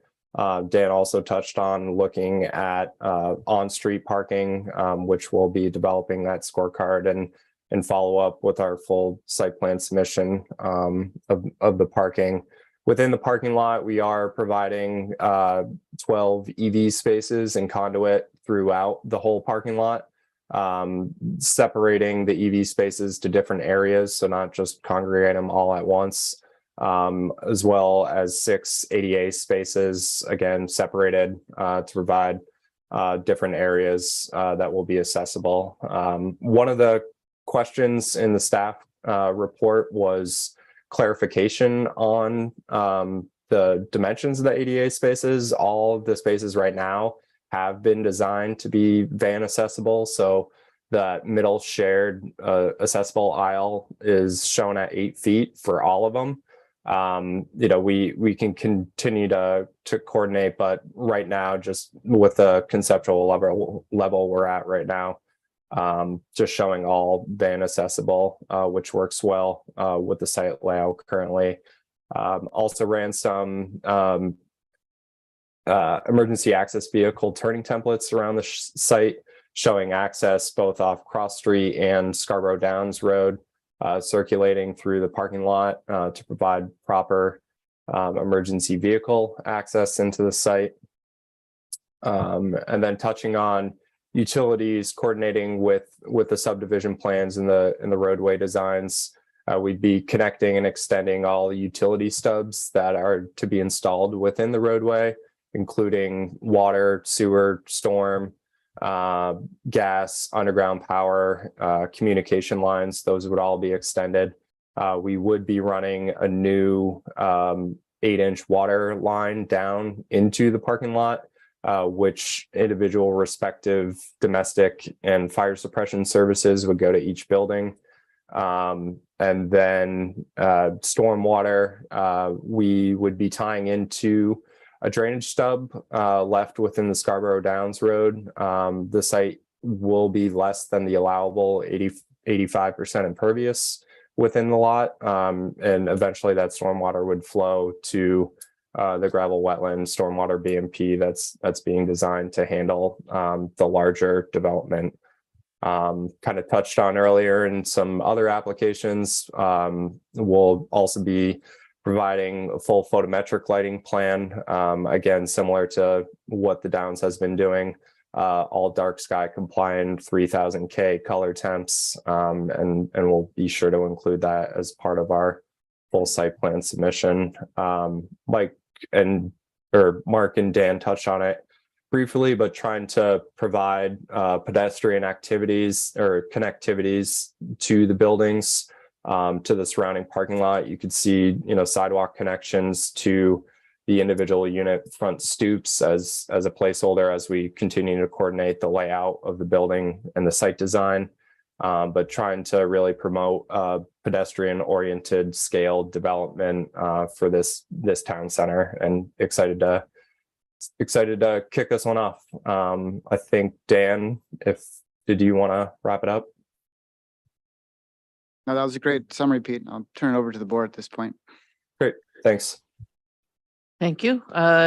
This may be futile, but this item is available for public comment. Is there any member of the public online or in the room who would like to comment? And nobody left in the room but those people who are involved with this. I declare public comment over and turn this over to the board. Who would like to jump in first? Jim was nominated by Rick and Roger to go first. Thank you, Madam Chair. I have a question, Dan. You mentioned earlier in the initial presentation, there's going to be some sharedness of the site in the future, and that generally meets the requirements, parking requirements, or generally meets the requirements. What were you referring to on that? I know that was a few minutes. We're still fine tuning the parking layout. You can see on the, and Pete can speak to this as well. You can see on the parking side. right side, you see the darker gray rectangles there. Mhm. Those are shown as kind of future reserve parking, and we need at this stage to have a little bit of flexibility in those locations because we want to make the right driveway connection to the site to the right. So that's the area of the site. We haven't defined the parking, down to the last space. That's why I said generally. Okay, that's fine. I guess my only concern, again, I've mentioned this before, we're just the parking in this area in general, is due to its proximity to the downtown, the main downtown intersection. Are you worried or concerned about overflow parking from people who don't live here that would potentially just pull into here just to grab a spot so that they could go in and just get a closer parking spot? Because it looks like you're designing these parking spots in here for quantities to match exactly or as close to the 97 or so units in building A and building B. I guess, again, building in an overflow or some kind of a flux in your parking space numbers. I guess, how do you intend to address folks who just want to come in and park in here that would potentially take away from someone who lives here? And maybe this is a question for the next phase. I mean, we can, in the near term, we're confident that on-street parking is going to be quote unquote overflow because we're coming very close on 3I aside. I know they're working on their site plan with Drew. That's the first one you saw, which was a unique use that had less parking than ordinance requires. But the next site plan you'll see or sketch plan is our mixed use building with the first kind of retail. And we're about at the off-street parking requirement provided fully off-street. So, and then we have our on-street scorecard, which is going to show the quantity of on-street parking, which is really going to be, I think, what you're thinking about, kind of if there wasn't a spot next to the retail business, I'm parking on the street, and there's going to be a lot of those spaces. So I think when you see that scorecard, that short term and medium term, your concern will lessen in terms of people parking here. We're also going to sign and do things that a normal kind of apartment would do in an urban space so that it's not mistaken. But we're quite confident in our on-street parking coupled with off-street at the commercial sites that will be good for the foreseeable future. Okay, thank you. The only other comment that I have is, this is a lot of, it's a lot of residential in this area, especially with the earlier phases of the downs, directly east, or I guess Plainview east of it. When we get further into, the adjacent zones and their development, are we going to be seeing more business heavy plans that are coming forward, or rather than, a lot of the mixed use residential? So the next site sketch plan you'll see is going to be a mixed use building with entirely first floor kind of retail and restaurant. So that's, as we work up the road, that's the intent, is we pivot from more residential to, especially on Market Street and around the central square, to be mixed use and commercial. Okay. Um, And I guess my last question on these, is there a target demographic in mind? For, I know 3i has their special, their special application that they have there for what their demographic is for their buildings. But for these here, when you can like 1, 2, and 3 bedroom apartments, are we looking at like young families, young professionals, sans kids, or are we looking at folks with potentially raising families here, in which case we're going to be looking at like bus stops and things like that? So these buildings are 90 to 95% 1 and 2 bedroom units. I think there's maybe 4 3-bedroom units, and Mark can correct me if I'm wrong. That's right. So this demographic is young professional. We've seen a lot of that in our apartments at the Downs already. So more young professional or kind of empty nesters is Sure. really in the floor plans of the units that we're still kind of in progress on, really kind of cater to 1 or 2 people versus 3 or 4. So we don't anticipate school age children, or very many in this product. Okay. That's all I have for now. Thank you. Thank you. Well, I'm sorry, Roger pushed his button first. No, go ahead. Make it quick. Okay. I noticed that on the sketch plan, south of this project is going to be the American House. Yeah. Okay. Well, there's a blank space in between. Oh, there is. So that okay. was one of Eric's questions. We have a larger lot shown on the subdivision plan, and this is using, half of it. But we're working on, and we're not ready for sketch plan, but a concept for that space between this site and American House, which is just to the right on this plan. Okay, because I was going to ask about these intersections, potential intersections, at the on the edge of the property. Yeah. But that answers that question. So no further discussion there. I also noticed on this here, all your other projects had names. Like Hayloft and Front Runner and things like that. Do you have, because when Jim was talking about the parking, I was thinking, well, let's say it's vacant apartments. That didn't make the cut, but okay. Trying to help you out here. Yeah.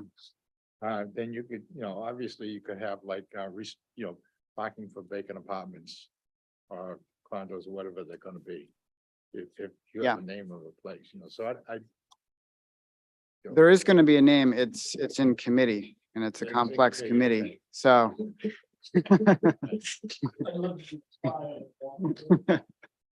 So it definitely will have a name, and at site plan, in the near future, we'll come forward with it, but we don't have it yet, but it's a great idea, and Main Properties is very good at also managing kind of those challenges in terms of parking, and so signage will be a really key piece in naming to address that Are concern. these designed to be rental apartments versus condos? Okay.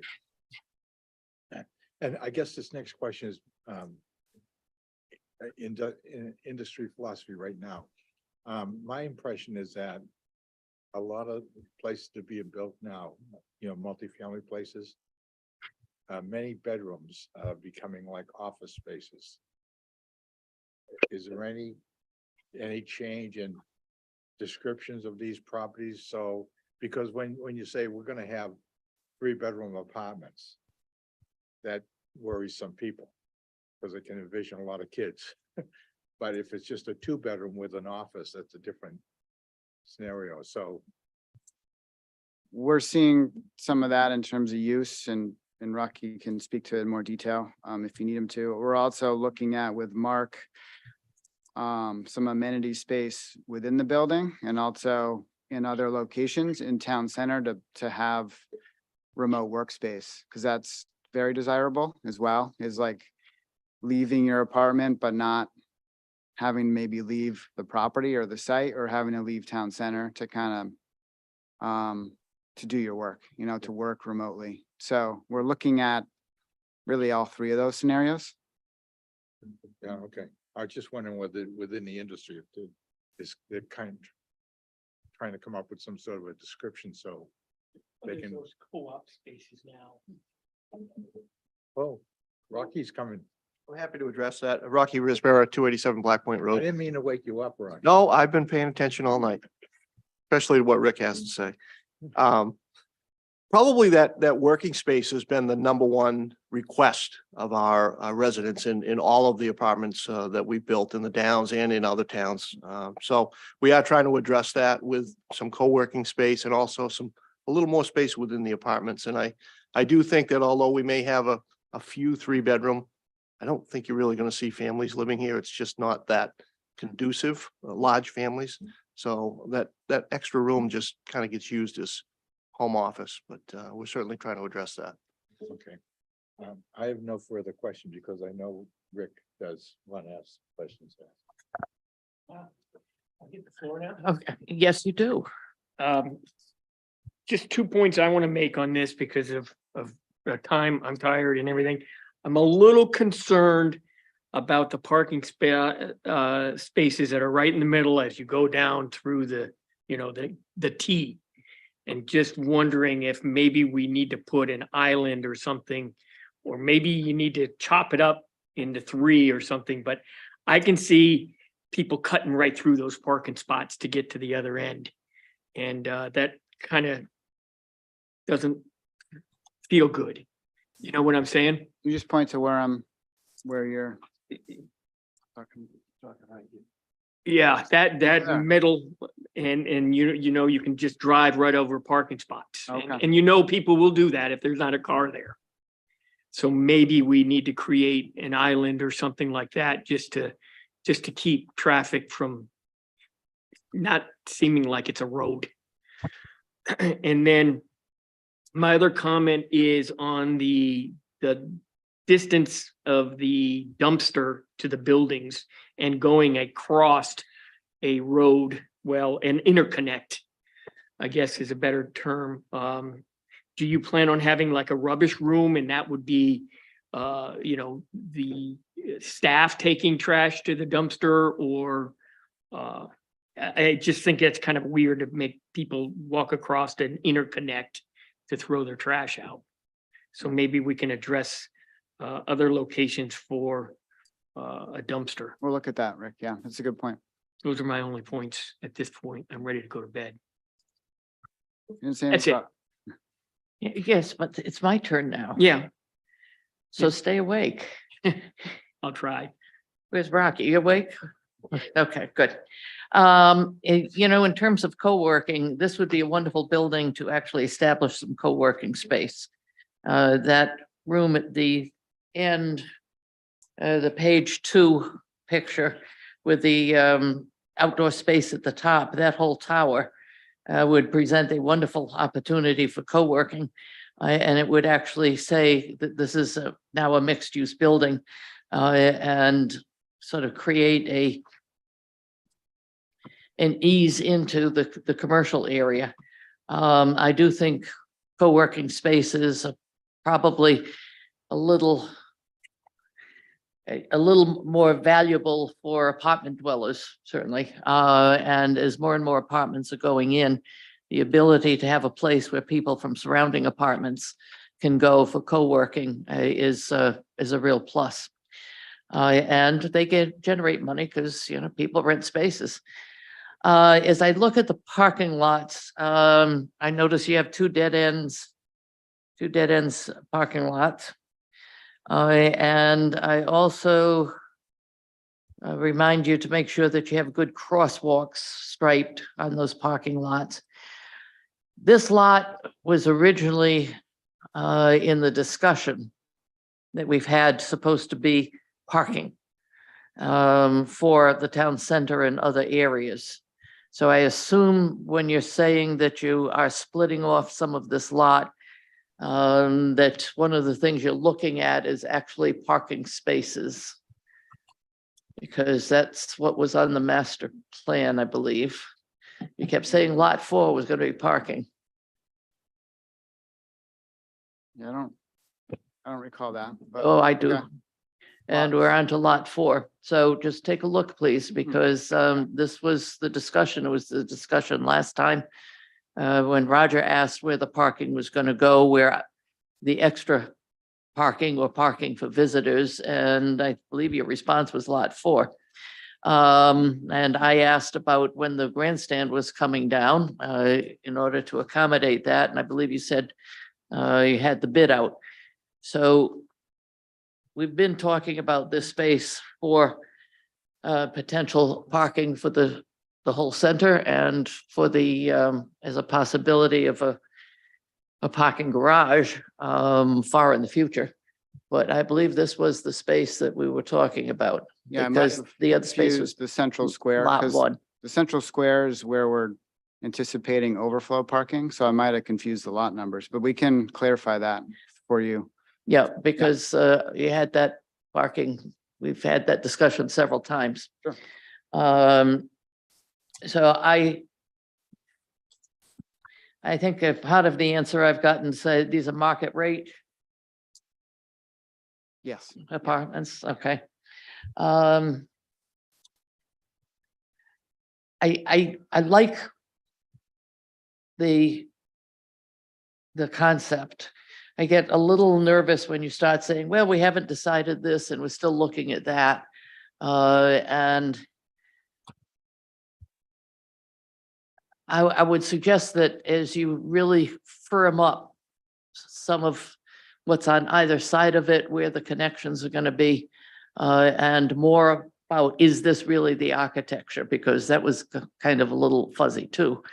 That you might want to think about coming back for really fast resketch plan to introduce us to what we're going to see at the site plan, because there seems to be a lot of stuff that's kind of hanging out there without with you trying to figure things out and trying to decide. So while I think this is a good plan, and I like the architecture, I like the concept of the open space. I guess I'm just a little queasy. So, and I would also appreciate at some point if we see a resketch that we get a good sense of when the grandstand's going down, when, you know, how that's going, because now we're really into that area, opening up the rest of the town center area. Yeah, we have, we're working with a contractor on removal. And we can update the board on the timeline, but it's certainly before construction on this site because this is using that piece of real estate. So, Yeah. So, I mean, it's kind of a distance out before we're going to see a site plan. No, and it's always tricky to know when to submit sketch, like how far to develop plans in terms of sketch plan submission. So obviously the Market Street one was more developed. There was more definition, but we're not too far behind on this one. And we wanted to, since you're seeing subdivision at the next meeting, give you a sense for what's occurring on that lot, because we thought it could help your subdivision review, but. Yeah, I mean, and that may take care of things. Yeah. But, you know, once we do see those connections. But right now, there's a little bit of fuzziness around there that we know you don't have the answers to yet, that you're still working through. Yep. Oh, appreciate it. Do you have any additional questions of us? No, I think we're good. Thank you for All right. Going to 10:30. Thank you very much. You get my overtime. We really appreciate the extra time tonight.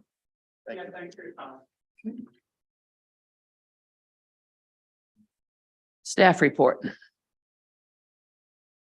The only item that I have at this point is to remind the board, we do have a couple of subdivision plans for you to sign. Actually specifically, Roger and James, Rick and Rachel have already signed them, so. You guys have to stay after school. Next meeting is gonna be Monday, April 24th.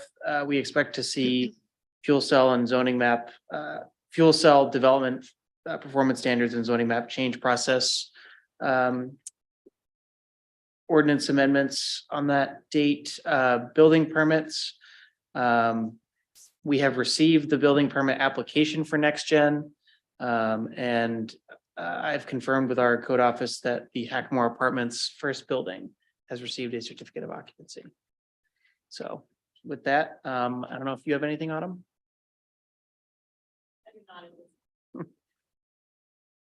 Very good. I hope most of these, we have nothing. 9.01 minor development reviews. None, Thank you. Administrative amendment report. none, Correspondence. none. You're doing well, Eric. Yeah, we're gonna leave you alive, let you get to your car eventually.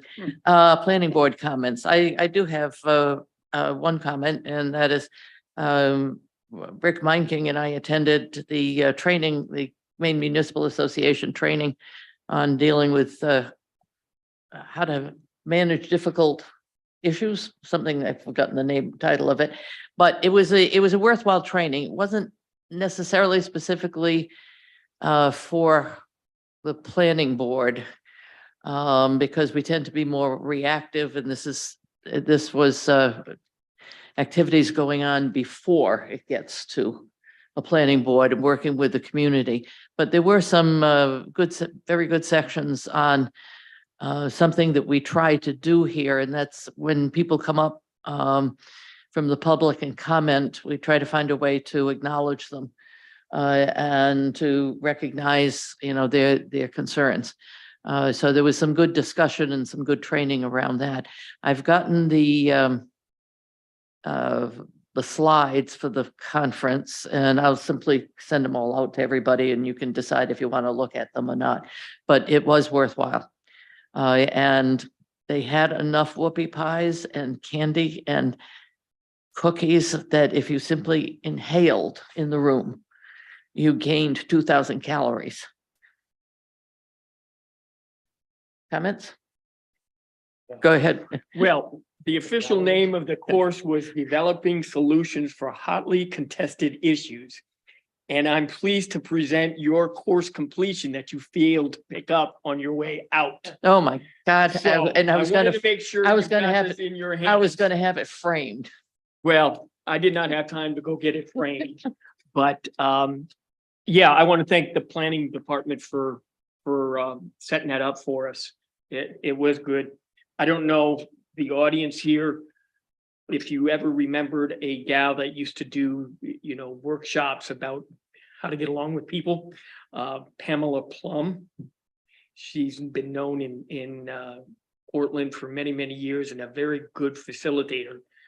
Well, it just shows how old I'm getting, because it was her son that facilitated this session. And I remember going to a few sessions with Pam Plum. So kind of full circle. It's good to see people working.